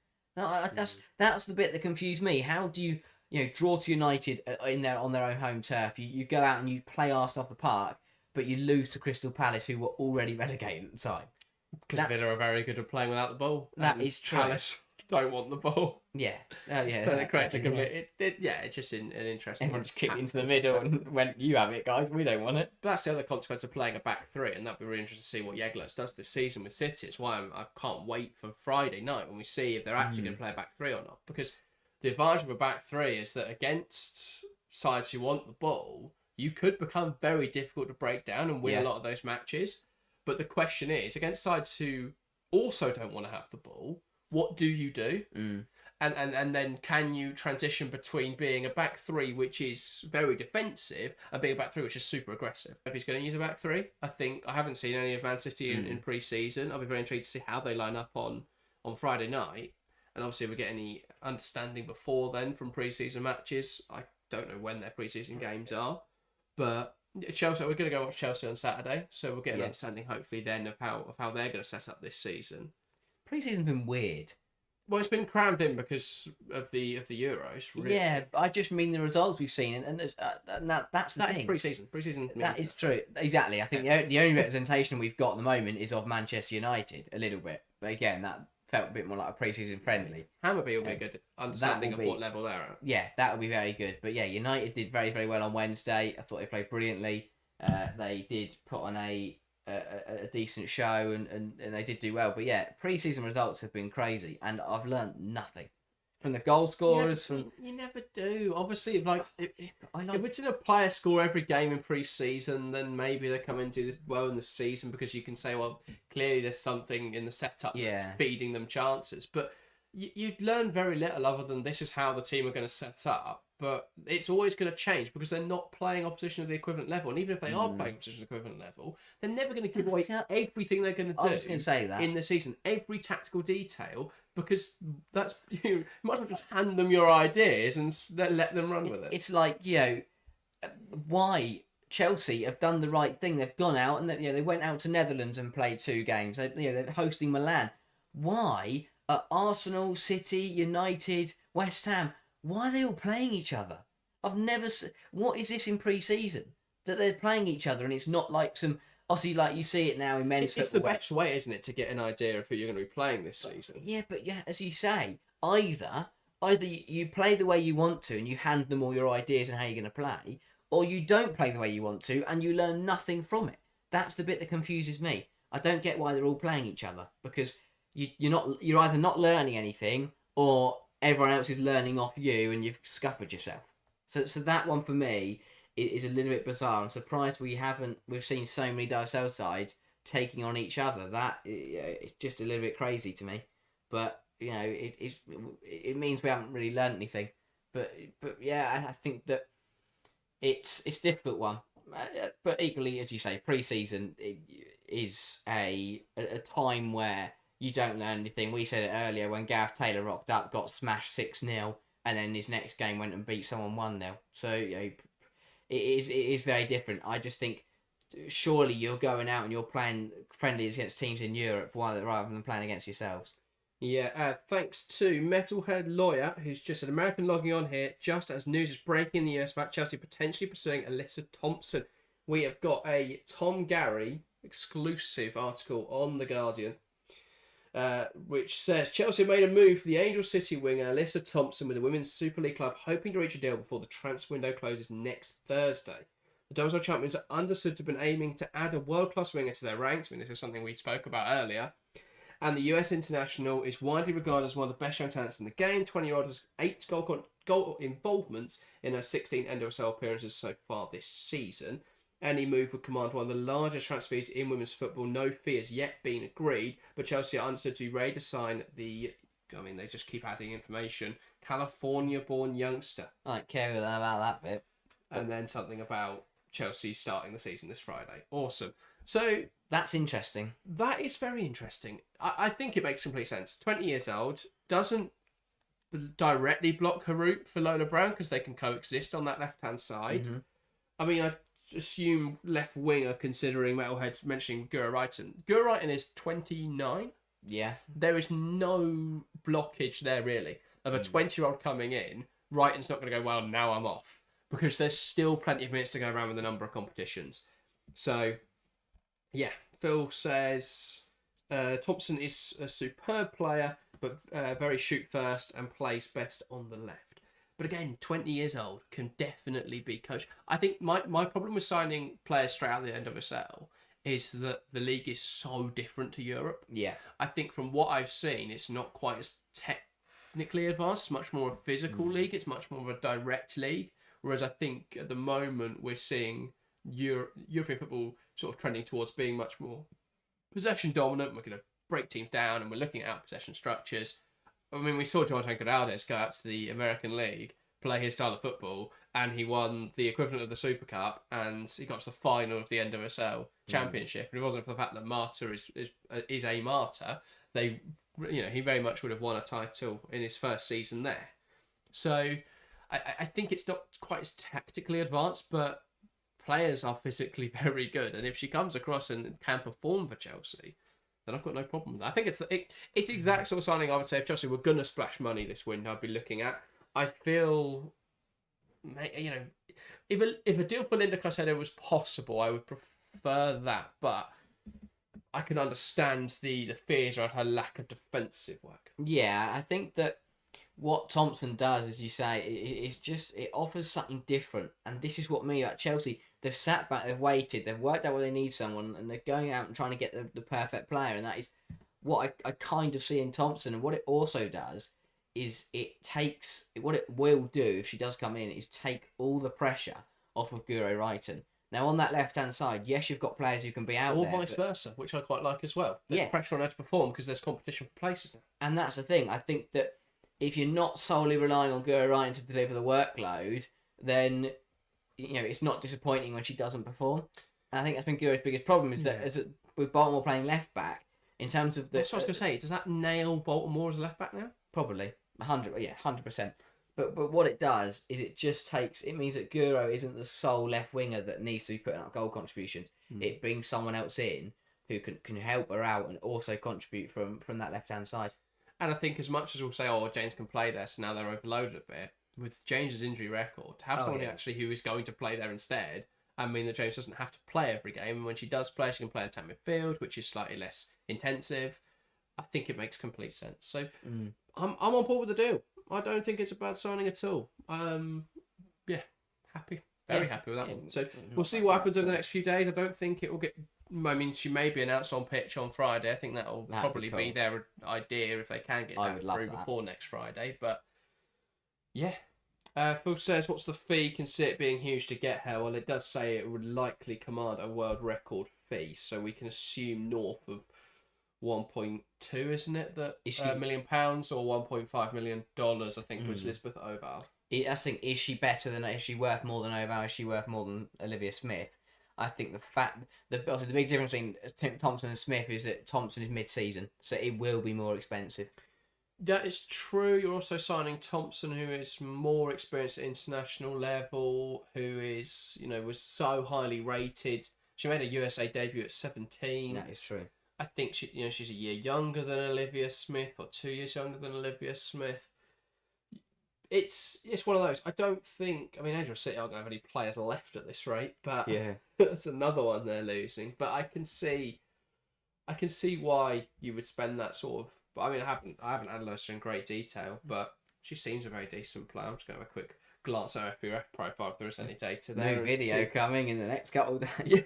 God, we've already got so much on the schedule, but that's why we have these sorts of streams so we can discuss the things that we don't have time for in videos. But yeah, I'm just going to have a quick glance at this. Got anything else you want to talk about while I'm trying to find me? Yeah, I think that it's an interesting one. I think late in the window, I don't think it doesn't scream panic buy. Let's just get that out of the way, because clearly you don't go and panic buy someone for upwards of £1.5 million or a world record fee, no matter what it is. So I think it'd be one that Chelsea would have documented, maybe got Emma Hayes in the ear and got a little bit of feedback through there. But yeah, I think that is a good one. That if Chelsea can pull her in, that is a difference maker. That is a game changer. It's another player that I spoke about earlier who can make a difference when she isn't playing well, or can pull the side through even when they're up against it in a match. Have you got what you wanted?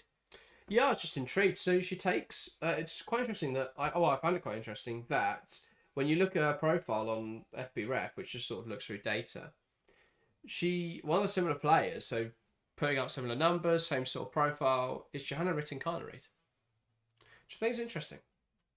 Yeah, because Kaneryd on her day is one of the best wingers in the world. Pretty standard numbers from what you expect from the NWSL. Much higher tackle numbers than you expect for position, much higher interception numbers than you expect for the position. So clearly very good with the out of possession work. It all comes down to individual systems as well, so you can't just look at data, but shots are a little lower than you would hope, assists a little lower than you hope, but expected assists are where you'd want them. So clearly players around are just not performing at the level you would expect. Yeah, it's one of those. Can't just look at data, but it is interesting. If there's anything that, if you look at a profile and it immediately jumps out at you, you go, well, brilliant signing. Doesn't jump out at me initially, but definitely things to look at. Yeah, it's also one of those where when you're joining a side like Chelsea, you can expect those numbers to be inflated. You can expect her to. You look at her contributions and you go, well, in a Chelsea side, they would double, or they would increase by a few each of them. Metal had mentioning, of course, she plays in the US team under Emma Hayes. Wouldn't be surprised if she has been in her ear. Metal had also says Americans will be shocked if it happens because she is so identified with LA. She's an LA native. Her family still lives in LA, and her sister is even on Angel City FC with her. Interesting. I think we'll see a mass exodus. I've said this a few times when we're talking about the NWSL. I think we'll see a mass exodus of talent. I'd run. Firstly, because of the political landscape in the US right now, it's quite volatile. I think we're seeing a lot of women's rights, I think, will be the next thing that Trump. I mean, what is he going to go after? Anything that's progressive, and women's football is inherently progressive. I think it's one of those things where it's one of the things that he will go after. I don't see America hosting the World Cup, the Women's World Cup, anytime soon, for example. That is true, yeah. But obviously, well, unless he decides to become a dictator, he can't serve a term after his current one. So potentially we'll see a bit of a shift after that, but I wouldn't be surprised if we saw players move in the short term. I think the other thing is that the European League is more competitive. Yeah. I think it's going to start to pay out more over the next few years. I just don't think you can have a closed league system, and there's no champion. In the there is a Champions League, I believe, but it's obviously not as prestigious as the European one and stuff like that. I think if you're a player as well as an individual, you're looking at the individual awards. I don't think we'll see an NWSL winner of the Ballon d'Or unless Marta does it this year, but we're already seeing people write her off just because she plays in the NWSL. Yeah, that is great. I think it's also one of those for Thompson where, as Peter mentioned, she's LA through and through, and her whole family's there. But that obviously that is lovely, and that will surprise the Americans. But if I'm Thompson, I'm thinking, well, I've probably done everything I can do here. I've been here my whole life. I want to go out and I want to experience the world, and I want to take this opportunity to go play in Europe and play against the world's best. Especially at Chelsea, where there are already 2 American players in Geyoro and Macario. So it's a pretty good place to go. Chelsea's USA contingent could just keep developing. There you go. And it's not a bad place to be developing players from. The best national side in the world right now. Metalhead says, here's a question. Are there any players who are deployed in different or interesting roles during the Euros or Copa America that you think could bring that into the WSL season? Now, I don't watch much of the Copa America because it's on at horrible times for us here in the UK. Because we were... I know Marta scored. Because we were streaming, I didn't then want to stay up till 3 a.m. every night watching it. And it's also very difficult to watch because... It's just... Yeah, exactly. Broadcasters are rubbish. Euros. Just trying to think of anyone who's used in an interesting role. Yeah. Because the Italian squad, every role was interesting, but they didn't really... I mean, the problem is there's no sort of tactical... the international game isn't as tactically advanced as the domestic game. No. Which is natural because they don't have as much time... Coaches don't have as much time to work with players, so you tend to go for something a little bit more simplistic.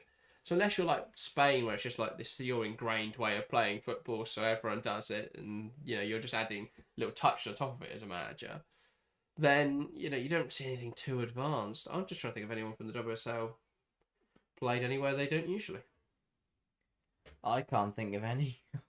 As I say, but yeah, I don't look. Obviously, as you say, there were weird roles, but I don't look at anyone and think they played in a weird role, but they either play in the top leagues or they're going to get a move into the top leagues.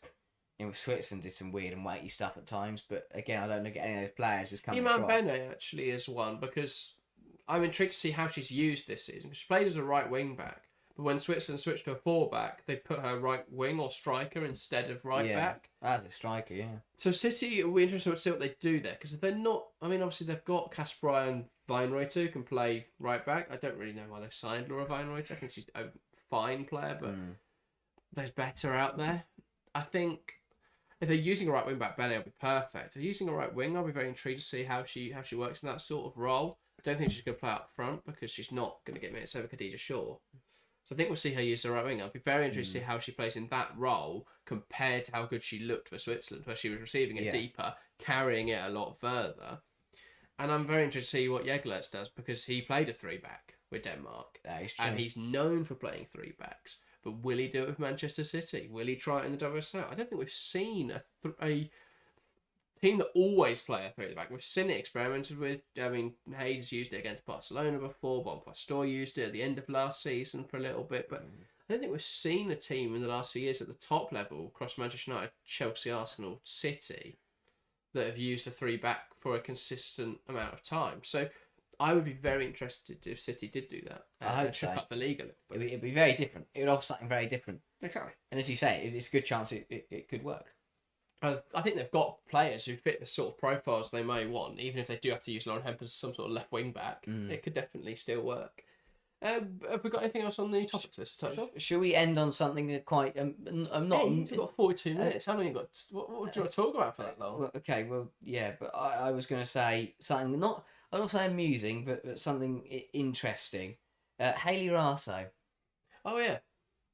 What is going on there? Well, I found this really interesting. I didn't put when I did my Tottenham video looking at how Martin Ho will line up Tottenham. I completely excluded her from the squad because it's looked for ages that she's going to go to Benfica, and either way, I just didn't see her being reintegrated.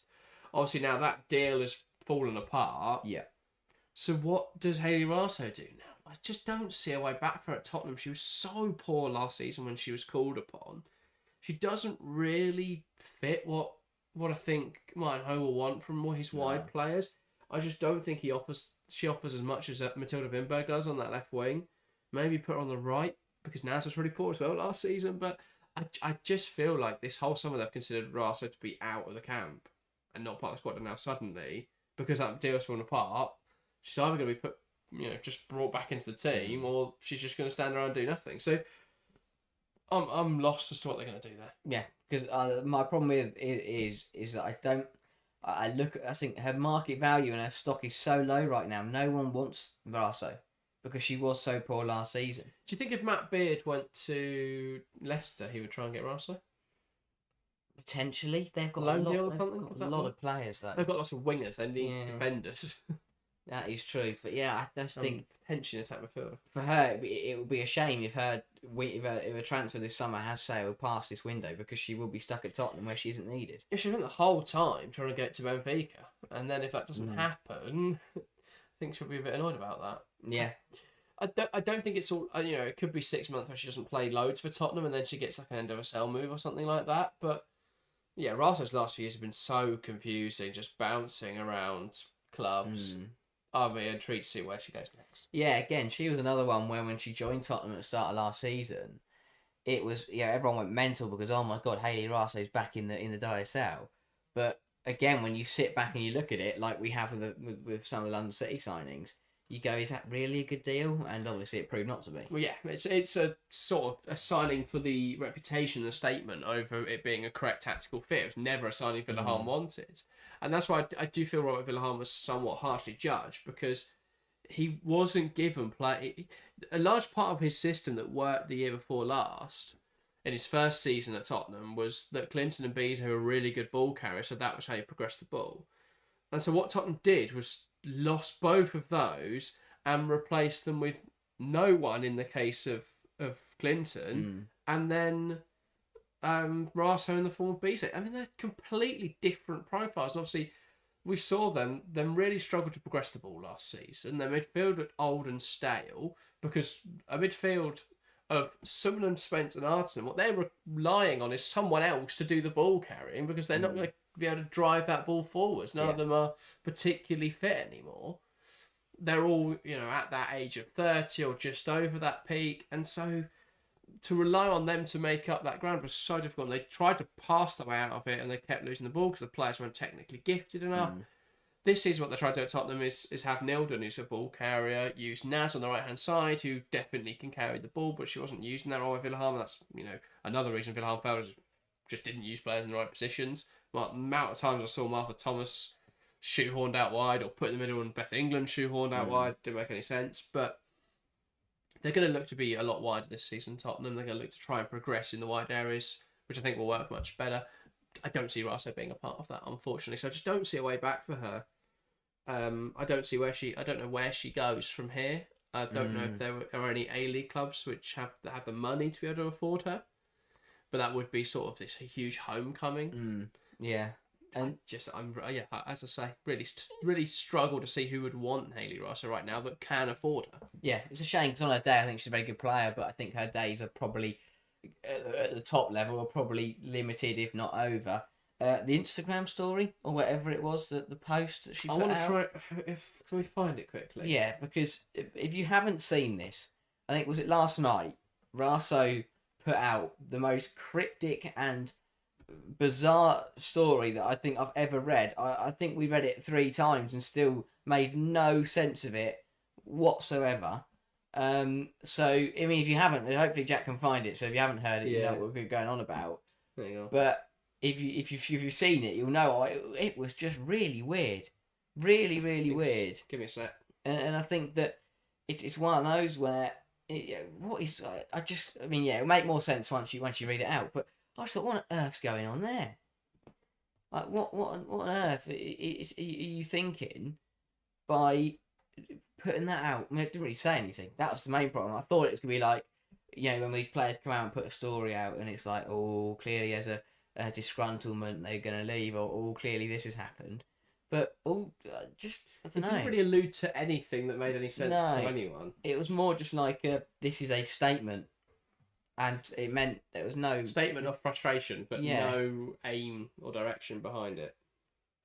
But yeah, I just thought it was a really weird one. But hey-ho, I mean, hopefully you can find it. But it just made no sense, just going on and on about this weird kind of it's really hard to explain. Because again, as I said, I just couldn't make sense of it before it, when it first came out and when I read it. Not sure I'm going to find it now. Oh, that is a shame. If you haven't seen it, go find it. Well, it's not on her page anymore. So I'm trying to see if oh, here we go. Yes, we found it. Smashed it. Hang on. Got to prepare my Raso voice. I don't have a no, that's not what I'm doing. Some Australian woman. It is not the critic who counts, not the man who points out how the strong man stumbles, or where the doer of deeds could have done them better. The credit belongs to the man who is actually in the arena, whose face is marred by dust and sweat and blood, who strives valiantly, who errs, who comes short again and again, who spends himself in a worthy course, who at the best knows in the end the triumph of high achievement, and who at the worst, if he fails, at least fails while daring greatly, so that his place shall never be with those cold and timid souls who neither know victory nor defeat. So she's a warrior? I don't know. Which basically, I think what she's trying, I don't really get what the point of it saying it is though, but it's like she'd rather be the strong one and get stuck in and either win or lose rather than just sit on the sidelines and not be a hero. I don't know. I just don't know what she means. It's like, it's not even one of those... It's like, don't criticise me because you've never been in the arena and I want to keep being in the arena and competing at the highest level. I don't know who it's aimed at. Yeah. The media haven't been saying, oh, Hayley Raso's rubbish. They've been saying Hayley Raso keeps playing rubbish, and they're not wrong. But I've not even seen a huge media attack on her. I'm not sure if it's something aimed at Robert Villaharm or Martin Ho for not rating her. Who knows? It is like one of those where it's so difficult to work out who she's attacking. Yeah, I think that's a bit confusing. You don't know who it's aimed at. But yeah, it's one of those where it's like... Yeah, it's like different when Chloe Kay did it, because she might as well have written on her story, Gareth Taylor's a mug. It's basically what she put out. Yeah. Or the meaning behind it. As Phil says, sounds like she's switching to MMA. Maybe that is the big announcement coming soon. Dun, dun, dun, dun. Hayley Raso walked out. That's not MMA, Is that's not? WWE. Oh yeah, MMA's the cage The fight. real one. Yeah, the one that actually hurt. Not where they're just running around, jumping up and down. But yeah, I think it'll be interesting to see what she does next. I don't think she's going to be playing at Tottenham next season. It's my... No. What about London City Lionesses? They like signing players. Oh yeah, imagine they did that. It used to be good. Yeah, and then they've got like 4 right winger options. Yep. That wouldn't surprise me. But yeah, very much adds up. I think that it's a shame because, as I said, when she was at the top of her game, she's a brilliant player, but she's miles away from that right now. Yeah, I think we saw that last season. But also, it just wasn't the right fit and the right system. I think if you put her in the right setup with lower pressure, she does well. Yeah. But I don't think that's a WSL, and I don't think that's Tottenham. So we'll see what happens next. But yeah, I don't see a way back for her at Tottenham, but we'll see what happens this season. What else have we got to touch on? Should we we've got the big one, which is Grace Clinton. Oh, we haven't even spoken about that yet. Yeah, I feel like that's a good one to round up, because that is probably the before Alyssa Thompson came out at Chelsea, that was probably the biggest thing, and before the Matt Beard circus commenced. Grace Clinton was probably the biggest of the lot, and no, the most surprising of the lot. Potentially moving to Manchester City. I think this was then backed up. Well, what we saw was an article that said there is interest. Yes. For me, the bit that backed it up slightly was the niggle that Grace Clinton had that meant she missed the Man United game on Wednesday. We'll be interested to see if she plays on Saturday. but I thought that was the most unconvincing. It wasn't even because like with the other listening to Skinner talk about it, it was like Rolfo. There were other players in the mix. I can't remember, but yeah, it was like this player. They go out for a couple of weeks. Oh, and by the way, Grace Clinton's got a niggle, so she can't play today. I think there's no secret that from all sides, Clinton wants to move away where she's going to be considered a starting player because she doesn't get minutes over Toon for United, which personally I think she's a better player, but it's each their own. And I think at times last season we saw when Toon was injured, Grace Clinton stepped up and was incredible for United. Toon came back and we didn't see the same minutes for Grace Clinton, or we saw her played in a deeper role, which I don't think she's as effective at. Is City the right destination? I think that's a really difficult one to argue because attacking midfield, it's going to be strong competition between her, Viviana Miedemar, Jess Park, depending on obviously what system they're using this season. If she's going to play the deeper midfield role, she's competing with Sydney Lohman. It very much depends, but I think if she is happy to play a similar role that she does at Man United, then City's fine. But if she's looking for starting minutes, I'm just not sure City's the right destination. I think, and Arsenal fans disagree because of, I guess, Freedom Arnhem, but that attacking midfield role is absolutely perfect for Grace Clinton. Yeah. Absolutely perfect. It's a goal-scoring midfielder. It's exactly what Marnham does, and it's exactly what Grace Clinton does, exactly what that role demands of a player. If you're looking at someone that will fill the hole that Freedom Arnhem will inevitably leave, because she's already 32 now, I think. Might be wrong on that one, but she's around 30. Yeah. So they've got to look at building on her. I think that Clinton does offer you more with the ball at her feet, does offer you a bit more out of possession as well. I think she's obviously younger player, a fitter player. I just more marketable, which I think will help. Arsenal love that. So I think Clinton will be perfect there, but City are the ones who were linked. It's very much Man City are interested, which is like, of course they are. It's Grace Clinton. If Grace Clinton becomes available, all of the top clubs in the WSL will be interested, as will all the top clubs globally. Whether that manifests into a bid or anything, we've got to see. But yeah, it's a difficult one because, as you say, I think that if you look at it simply, it is wow, good team are interested in great player. But maybe there will be some legs to it. Okay, say she signs for Man City. Do you think that's a good move for all parties? Marnham's only 26, to be fair. Oh wow! Apologies to Freedom Marnham. I thought she was older than she was. Called her 32. That's 6 years older. Incredibly rude. I apologise if Freedom Marnham is watching. If you are Freedom Marnham, please get involved. She's not now. Yeah, I've called her 32.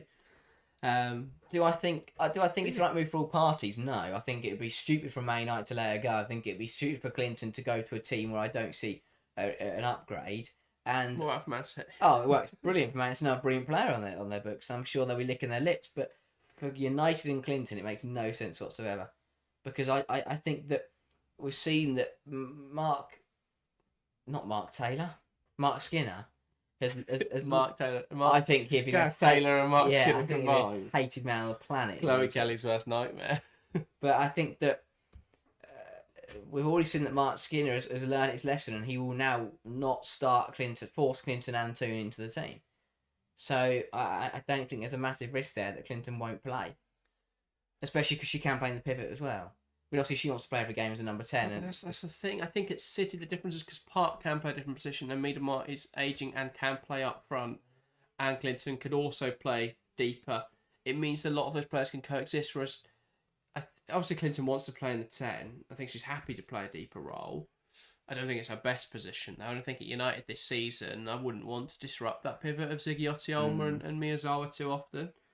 I think it's just a shame that United are obsessed with playing Ella Toon in every match. I don't think she's better. I don't think she's a better player than Clinton. I think that's the problem. The United Strongest 11 doesn't have Ella Toon in it for me. Yeah. And that might be controversial because I admit she's a very good player, but is she better than Grace Clinton? No. And Toon can't play any other position. It's close. It is close between them. Well, it's a matter of opinion, but I think Grace Clinton's just a better player. She offers you more. Toon has big moments and is very good out of possession, but I think in terms of technical quality, Clinton's a better player. I think in terms of physicality, I think in terms of most of the off-the-ball work that isn't pressing, I would say that Grace Clinton offers you more than Ella Toon. So I think overall, as a package, Clinton's a better player, but obviously United have there's just this connection between she's a player who's loved by the fans, so it's very difficult to move her on. There's also a question earlier about London City Lionesses. If we've already covered them, we have. I forgot to mention that. Just reminded of that because Ryzen said really wasn't impressed by the Amandine Miquel firing saga. We did touch on that earlier in the stream, Ryzen, so we won't cover trodden ground. But if you do want to find that, someone did ask for chapters on these live streams, so they can go back and watch them. Obviously, find the topics they want to see discussed. Would love to do that. Simply don't have the time. Yeah. I think, Just sit Harry down and make him watch 6 hours of us talking and note down what happens. But yeah, it's a difficult one. But Matt Beard, laughable. It's laughable. It's not a laughable situation for anyone involved. It's a horrible situation for everybody, to be honest. But yeah, that's pretty much the conclusion we came to. That is my conclusion. Yeah, we do need a moderator. That's what I've decided. We'll look at that for the next season. What, to put chapters in? Well, that can be part of their role, and they can make sure there's no racists in chat. That's always a good movement. Maybe that's our new 26-27. No, we don't. YouTube's quite good at cutting out anything that's directly thingy. But most of our most things I have to remove from live chat. Either people just saying stupid stuff that annoys me, or which isn't too often, I have to say, or just like putting women's football is bad. I love those ones. What do they expect? I genuinely don't get. Imagine you sit down on your evening and you think, rather than just slag it off on Twitter, I'm going to go onto a live stream and see if my happiness will be if I get a reaction out of these two blokes who are talking about a football match.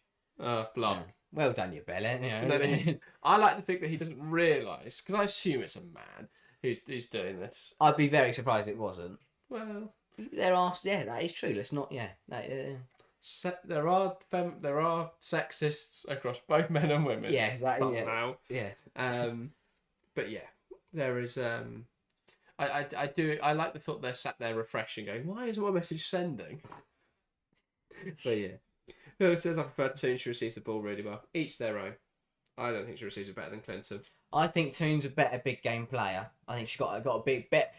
If I'm again, it brings back to what I was talking about earlier, like those big moments and those different game changes. I think she plays the big games and Clinton doesn't. But if you had to ask me, who do you want to make? Who would you play in a big game? I'd say Toon over Clinton, and that is why she plays the big games. I think it depends on how you look at it. We've never seen it proven the other way. Probably not though. Other than the FA Cup final, but they were so far off Chelsea. Match. I can't sit here and say that Clinton has done extremely well against one of the big made the difference. Let's have a look. Don't go and look because that's a no, because I'm seeing if she's played any of those matches because I don't think she has. I think she had. Apart from when she played Man City and scored, I think. Yeah, but everyone scored in that match. I think even I would have got. No, I wouldn't have got a goal. I would have Toon played that one. Yeah, exactly. That's what I mean. Are you talking about the Old Trafford one? Well, yeah, but that one was just. I don't think she played again. Exactly. But that's what I'm saying. She doesn't get to play those games. So how could she be a big game player? I don't know. I just personally think Toon is a better big game player, better in the big moment than Clinton is. Clinton played against Chelsea in the FA Cup final, which obviously we knew about, but United was so bad on that day. They were, but that's what I'm saying. Is that when her team are up against it? But I don't think it's easy to put Toon in and suddenly they win. No. So, but that's obviously not like that. So she scored against Man City. Yeah, she did score against Man City the game we went to at Old Trafford. She scored against Man City in the FA Cup semi-finals. Okay, yeah. Keep going. She played an hour against Chelsea in the league, didn't score or assist. She only got 13 minutes against Man City in the game they won 4-2. So that's a bit. So when she did start against City, she scored. Yeah. When she didn't, she didn't. And then the start of the campaign, first she didn't score against Arsenal, but they drew that. That was a bloody awful game of football. Did she not score the really weird game at the end of the season? The one where that game was just bonkers on the last day at the Emirates. No, she played well though. 7.1 rating, not 9. That'd have been incredibly good performance. That would have been good. But yeah, she played really well at the start of the season. Scored against West Ham, scored against Everton, scored against Brighton. She's the only player that could score. United were terrible in that Everton game. Remember, she scored that, she went through on goal and scored that really good. She started every game, played almost every minute going into the November international break because Toon was injured. Yeah. But she continued that run up until January when Toon came back. And then she didn't play in any of the games through Jan into Feb. Well, Toon came Then back. played the FA Cup game against Wolves. Yes, because Toon came back, didn't she, For the in City game of the January 19. and tore it up. And they went, oh, happy days, Toon's back in there now. And then Clinton didn't get. She got 30 minutes, 20 minutes, 0 minutes. Then suddenly she came back into starting content. She started to start a little bit deeper. Yeah. That's probably why she didn't score in the big games. Fair enough. And obviously she did start a little higher against Man City. That is a good argument to my argument. Yeah. It's a matter of opinion. Which player you think is better? True that. But yeah. That's true. Ryzen said, moderating a live stream chat can be hellish. I did it on RPAN back in the day and it's for brave souls. Well, Ryzen, welcome. You've just signed yourself up with a role. Well, he's just thought it was hellish. I think he's immediately ruled himself out of contention for that role. I think our live chat's quite nice though, relatively. Yeah. Because people don't, if you're going to moan about women's football, most people don't search for the stream to then moan about it with people. They just moan about it in their own echo chamber. Yeah. Or just shout at their wives. But like, yeah, our live chat's pretty decent. But it'd be nice. Oh, it's lovely. It'd be good to have someone who could just feed me through the really good questions. Because it's so easy just to lose stuff. It does, yeah. Especially on match days when we've had I remember the Euros, we'd have 150 people, and I have no idea what anyone's saying. Yeah. I have to just stop the stream chat and go, "What's happening?" Phil said something. That must be quite good. Yeah, I usually just pick on Phil. Safe bet that he said something somewhat sensible. Yeah. TW says, at the beginning of matches, Toon's pressing is very good, then she gets tired. Coach rarely gives her the break she obviously needs. Toon's better at popping in a very good position to threaten opponents. Her shots aren't always the strongest, which will pop up, do something pretty good. She shouldn't always start though. Yeah, I think Toon is capable of wonder goals, and that is why people go, look, she's really good at scoring wonder goals, but she also takes a lot of wasteful shots. That's what that means. She doesn't always use the most advantageous positions, whereas I think Clinton, I mean, I haven't got the data behind this, but I think Clinton's shots to goals ratio, at least, making use of XG, she shoots in better positions. Fair enough. And I think we saw that at Tottenham, and I think if she went to a team that played a system which sort of built around getting her chances in and around the penalty area, she would score lots of goals because she's a very good goal scorer. But United's focus is more on getting the ball wide so they can cross it in or, get it in towards the penalty box. And she's not really a box crasher. Yes. Yeah. Fair enough. Ryzen says, yeah, to be honest, yours is much better. There we go. Ryzen's nominated. Hey. But yeah, if there's anyone interested in becoming a mod, send us your credentials. That's one thing we're looking at doing throughout the Euros. We couldn't really find anyone though. I don't know where you go to find mods. Yeah. I don't think you can go to LinkedIn and say we're looking for a mod. But I want it to be someone that's already in the chat that gets involved, but also, we trust. I wouldn't want to bring in a random person to it because that's risky. Yeah. Whereas we know that's why I love. To be fair though, we've got lots of choices. That's why I love the live chat. I love you guys tuning in now. Is because I sit here and I look. We've got 30, 40 people there that that aren't are sensible people and can put together a really good conversation. Phil says I'll end up getting banned for spamming in those bottom of the table clashes that are streamed, and I'm just waffling to myself. Yeah, I mean, I don't think we're going to have any games that are boring this season. No. I think with the amount of choice that Sky give now, because every game's going to be televised, there's only one a week on YouTube, so obviously we're going to avoid that game. But that's never the biggest match, and it's never. There's always a good selection on Sunday. It's not like we've got to watch this game. So we'll get a bit more freedom. I think we've already mapped out. I mean, anyone could work out what we're doing in match week 1, but might as well let people know. We are doing Man City Chelsea. Wow. No. Wow, that's a shocker.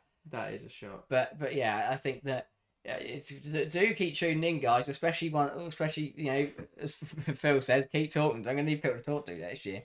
So yeah, keep tuning in and keep me company, basically. Yeah, still lots of unknowns, but we'll release off. We know this weekend or next weekend, sorry, when the season gets underway. Chelsea, Man City. Yes. Both of us will be on. Arsenal, London City. Just you. I will be on. Harry's can't be asked. That's his exact wording. And then what are we doing Sunday? Liverpool. I don't remember our own schedule. Oh wow, it must be Liverpool. Yeah, Merseyside derby, gotta be. Oh, is it Man United? As you can tell, we've mapped this schedule out superbly. I was like, well, now and I've suddenly remembered I can't remember. Basically, be here next Friday. Be here next Thursday again for deadline day. Be here next Friday for Chelsea Man City. Be here next Saturday for Arsenal versus London City. That's all. They're the big ones. Deadline day will be a good one. Say exactly what we've done here, but we'll be going right through. Next Thursday, sorry. Yeah, probably won't start at 5. I can't actually. We could do 6 hours and build up to the deadline because the deadline is at 11. So yeah, I don't think we'll be right. But yeah, do make sure to join us to see the deadline through. Hopefully, we see some good deadline day drama. Start late, 9 p.m. Yeah, maybe. Something like that. Oh yeah, we're not starting at 5. Imagine we stay for 6 hours on deadline day. Don't think there's enough, is there? That's happening. No. But we'll review the transfer window a bit. I'm looking forward to watching Matt Beard run around England trying to recruit people. Be like it was back in the olden days when Peter Owen wins. There's a bloke stood outside the Liverpool training centre and all these people are showing up in BMWs. Haley Raso walking around the WSL going, please sign me. Just a train of BMWs because they all think they could have a shot at getting in Matt Beard's Leicester super team. And he follows up in his Ford Fiesta coming in and he's back. But no, that will be it will be good to see. Once deadline day, I love deadline day. I hope because it's not as I think deadline day has been ruined by the Fabrizio and that in the men's game. In the women's game, we've still got that iconic deadline day where you could get some drama or get some get some really big moments or some shock transfers could come through, and that's what I'm looking forward to. Liverpool Everton. That is good. We'll go on this stream. That's what I've been trying to do in the background here. So that will be next Sunday. Join us for that. I'm looking forward to the start of the WSL season. I can't wait. Love football, and it's back. So there we go. Well done. That's a great advert to subscribe and get involved in the community. Phil says I managed to shit house a SkyGo password for my parents, so I'm set. There you go. Well done, Phil. That's smart, that. Yeah. Antonio says, is Clinton to City true? It's nothing confirmed yet, but there is believed to be interest from City's part. Yeah. One of those. They're interested in good player.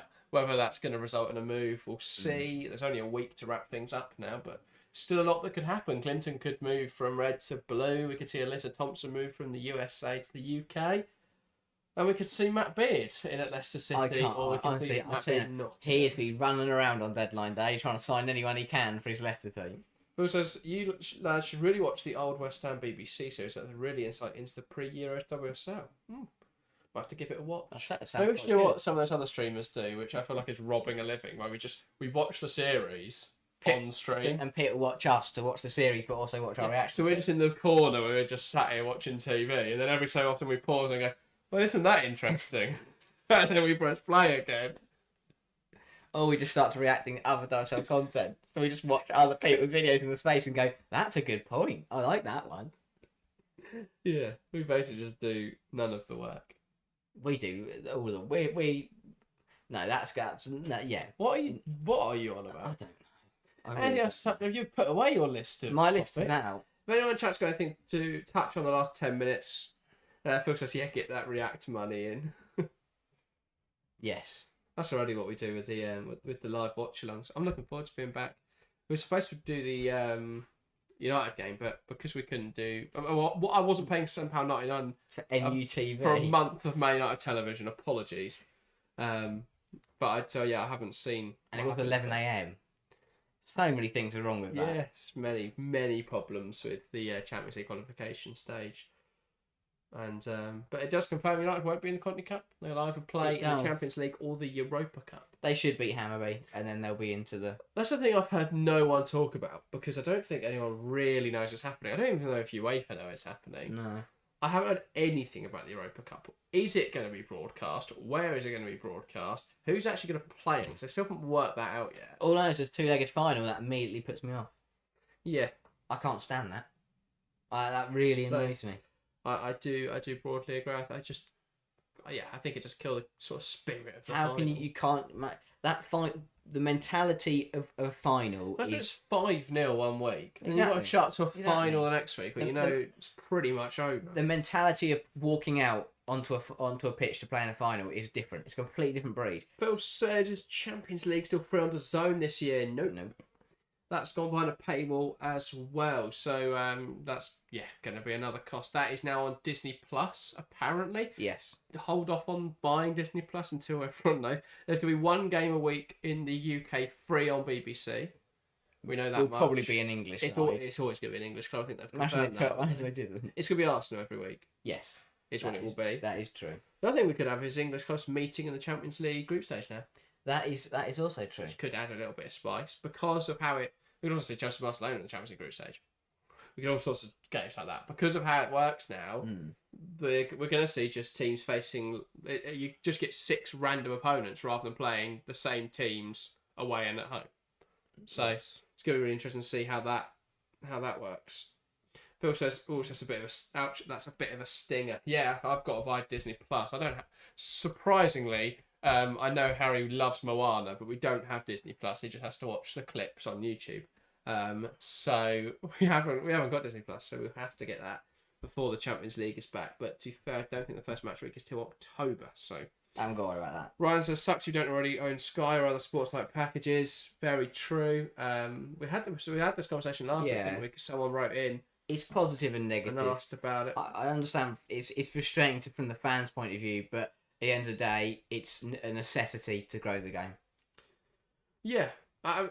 As Ryzen said, that's why it's good for TWFC stream views. Okay, that is the other problem with us talking about it. We are hypocrites. Yeah, I can't sit here and lie to you and say, "Oh, this is terrible news for us," because it does mean naturally that some people we push to watch our streams, which is the reason we do these streams, for people who can't fork out to pay for what is. Yeah. I agree. The cost of Sky Sports is ridiculous. So we are very fortunate we do this, so we can justify paying £30 a month. Or on the flip side, we are selfless. We put our money into Sky Sports and then talk to people about it, so they have a sort of no. But yeah, no, it's exactly we what do it out of the good of our hearts, guys. Exactly what I do it. Because as you say, because if we couldn't afford it, I would want there to be a channel out there that I could watch and I could enjoy and that I could talk about the game with. That's why we try and make it as neutral as possible, because I think as funny as it is to watch Mark Goldbridge, if that was my only way of consuming football because of how difficult it is. But also, if it goes the other way, if I was a United fan watching him, I'd get so frustrated. Yeah, he would annoy me. I think it's funny when you don't support the team. Yeah, true. I think the only positive argument that I do genuinely agree with is that it should push more people to go and watch, because in theory it's actually going to be cheaper. At least like in terms of the benefit. Like you get to go and see the game in person, and if say there's 3 matches in a month, or even if you just go to watch your team's home games, 2 matches in a month, probably maximum, the tickets are £20 usually, or like a tenner per game, so £20. If you bought like a season ticket, obviously it's even cheaper, and depending on where you live, that travel can cost a lot. But what it's a roundabout way of trying to say it could end up being cheaper or around the same price as Sky, obviously depending on where you live. If you're Aberdeen fan who lives in Swansea, it's not it's not the same. But obviously, if you support your local side, it pushes you to go and watch that. So hopefully that is not too much. I also hate that they have basically stopped young girls being able to watch the WSL. Yeah. Because they've scheduled loads of games as a 12 o'clock kickoff, and grassroots girls football is like 10 and 11 o'clock on a Sunday. So they now just can't. Like, how does that even work? That should be the main demographic they're trying to push to go and watch the game, and they've put all the matches on at a time which they can't, and that's the problem with Sky Sports, is because they have put the games on at a time which is really good for TV audience, because people will sit at home and they'll put that on before the big game, before the Premier League game, but it's going to absolutely kill an opportunity for loads of young girls to go and watch their side, because it's not just the people who. It's not just the players, it's the people who go watch it. That they are the families, they're the kind of parents that will put it on the TV or will take the kids to go to the game. I mean, I'm frustrated from a referee's point of view that I'm prioritising watching the games and streaming them over refereeing on a Sunday morning, because I can't because I'd miss it. But yeah, it is frustrating, because it means you kind of everyone who's involved with grassroots has to pick between grassroots or going to watch the game, which of course you want to do both. If you're a young girl, you want to play for your team and want to get good and keep progressing, but you also want to go and watch Arsenal not win the league. Yeah. Ryzen says, but I suppose good for TWFs. Oh no, sorry, I've already read that one.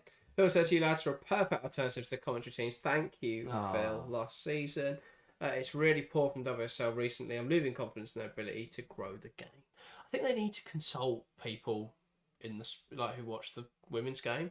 There should be more surveys. There should be more dialogue with people who watch the game. I'm not saying Nikki Doucette needs to ring me up next week, but that would be good. They need to create more of a dialogue between people who watch the game, go to matches every week. How can you improve that? How can you improve that match day experience? How can you tailor it towards what female fans want? I think a lot of the growth in the women's game will come regardless of what the WPLL do. But it just feels like everything they do is doing the opposite of what they need to do. Yeah. I think it's going to happen anyway. As the game grows and as it's seen by more people, there will be young girls who get into it, and obviously then they'll take a love for football and they'll turn that into watching it, and that naturally will grow the game. But I think the other problem that I think take time could come over the next couple of years is the shifting in what's the word? I generally can't. The shifting of the atmosphere and the feeling at different clubs for the energy, because the way I look at it and what I think could become a bit of a problem is that the Chelsea and Arsenal and other sides like that are very much, the atmospheres are becoming competitive games, not hostile, not horrible, like, there's no one's effing and blinding and abusing people and being horrible, but it's becoming a little, it's becoming competitive, it's becoming a contest, and that it means more to support your team, and that's great. It's exactly what football should be, a competitive sport that everyone is enjoying and no one's saying anything rude or being harsh, but everyone's enjoying it in a competitive and sporting element. The bit that concerns me is that other clubs aren't doing that. And I think, obviously, Man City fans have raised it, how the fact that Arsenal fans are still allowed in the home end at the Joey. And that creates a problem because that you're mixing two different club cultures there, and that gets messy. But there's still clubs in WSL where going to the game is more of a family fun, let's have a day out, let's go and enjoy watching a football match, which that's the problem. Because, I think you noticed it when you watch Chelsea Man City game in the Champions League. Well, I was going to say the FA Cup final. Chelsea Man City was great for the atmosphere. I was going to say the FA Cup final annoyed me when I saw there was kids in United shirts in the Chelsea specific end. I think it's, if you've got one kid to watch Chelsea, one kid to watch Manchester United, I understand that could be a bit of a problem. But there's a neutral zone for a reason. Yeah. Go and sit in that section. If you've got... it's not the worst thing. That kid obviously wasn't going around going, oh, he went in. United didn't score, so it didn't matter too much. But it can't be enjoyable. Well, no, it cannot be enjoyable to sit in the opposition end when you're watching your team play. I've heard Man City fans complain about how it ruins their experience when there's Arsenal fans in the home end of the Joey, because obviously they're cheering when Arsenal score and stuff like that. And that's the sort of stuff that just needs to be thing with a little bit more. Even that FA Cup final, it's again the concern that I'm worried about is that you had 30,000-40,000 Chelsea fans there who were very competitive, who were up for the game, made it a competitive environment, and made it difficult for Man United to get into the game. It was loud, it was proud, that everyone knew the songs, and obviously it's different because it varies in age and stuff. But the United end, again, it was all very much, let's wave our flags and have a nice day out. But that isn't what the FA Cup final should be about. Yeah, I think again that's a bit of a difference in the fact that because Chelsea are obviously London based, a lot of men's fans went because they chance to see a team wearing the Chelsea badge in the final. So there's a huge atmosphere there. Whereas the United fans just have a really dedicated women's fans who go to all the women's games, or it's people in Manchester who loosely like Manchester United because they probably like Ella Toon, they like people like that. See, it felt a bit more like a family friendly end at Manchester United, whereas obviously Chelsea I think had a bit more of that core following. Yeah, and obviously I'm not saying that it shouldn't be friendly, it shouldn't be fun for the family, but the problem I have with it is where you're going to get that contrast. If you've got two teams who make it a really nice game and a lovely day out, that's fine. And if you get two competitive teams like Chelsea Arsenal, the Emirates last season was brilliant, two competitive environments. But when you get those clashes, it's going to make things difficult because are people going to be the more fair weather and more social fans going to be put off when you turn up to a game and you've got 10,000-20,000 Chelsea fans who are bellowing and making it loud, making noise. It's the biggest thing we've spoken about for years. It's the clash between wanting to be family friendly and seen as a serious competitive sport, because naturally those two things do clash a little bit, because it's just a confusion over identity. What does the league want to be? I think there is an area where it can coexist, but competitive sport comes with it emotion and that sort of feeling. I mean, we went to a grassroots game the other day. I think it's a story an anecdote that works quite nicely. And obviously, it was our local side playing away. It took us about an hour and a half to get there. And in the game, there was a decision I disagreed with. Got annoyed at the referee, and there's some old woman in the crowd who just didn't quite. It was a men's game of football, but she was just there to watch her grandson. It's fine, but she got annoyed. She said, "What's your language?" And so she just didn't quite understand. I think that she didn't quite understand the feeling and the emotional side of the game, where you've travelled all that way, you want to see your team win. A decision like that frustrates you, and that is part of competitive sport, and especially at the elite level, that's even more profound. Where you want the team to win at all costs and stuff like that. So I think that it sums up sort of the women's game at the moment, where there is sort of this clash between fans who go and it's like, I desperately want Chelsea to win because I'm massively behind the club. I care about football, care about this, and then fans who are there because it's it's something to do. It's a nice out. They want to go and watch some football, and I think at the moment that is just a bit of a clash. But I think the two can coexist. It's just going to be interesting to see what direction the league tries to take it in and what the individual clubs do and stuff like that. Because I think there's a drive to create more of an atmosphere, but do you push out some of the family-friendly aspect of it? Because naturally, chants can involve swearing and stuff like that, and that can clash a little bit. But I personally think you can't expect to take your child to a football game and never hear a swear word. It does annoy me that.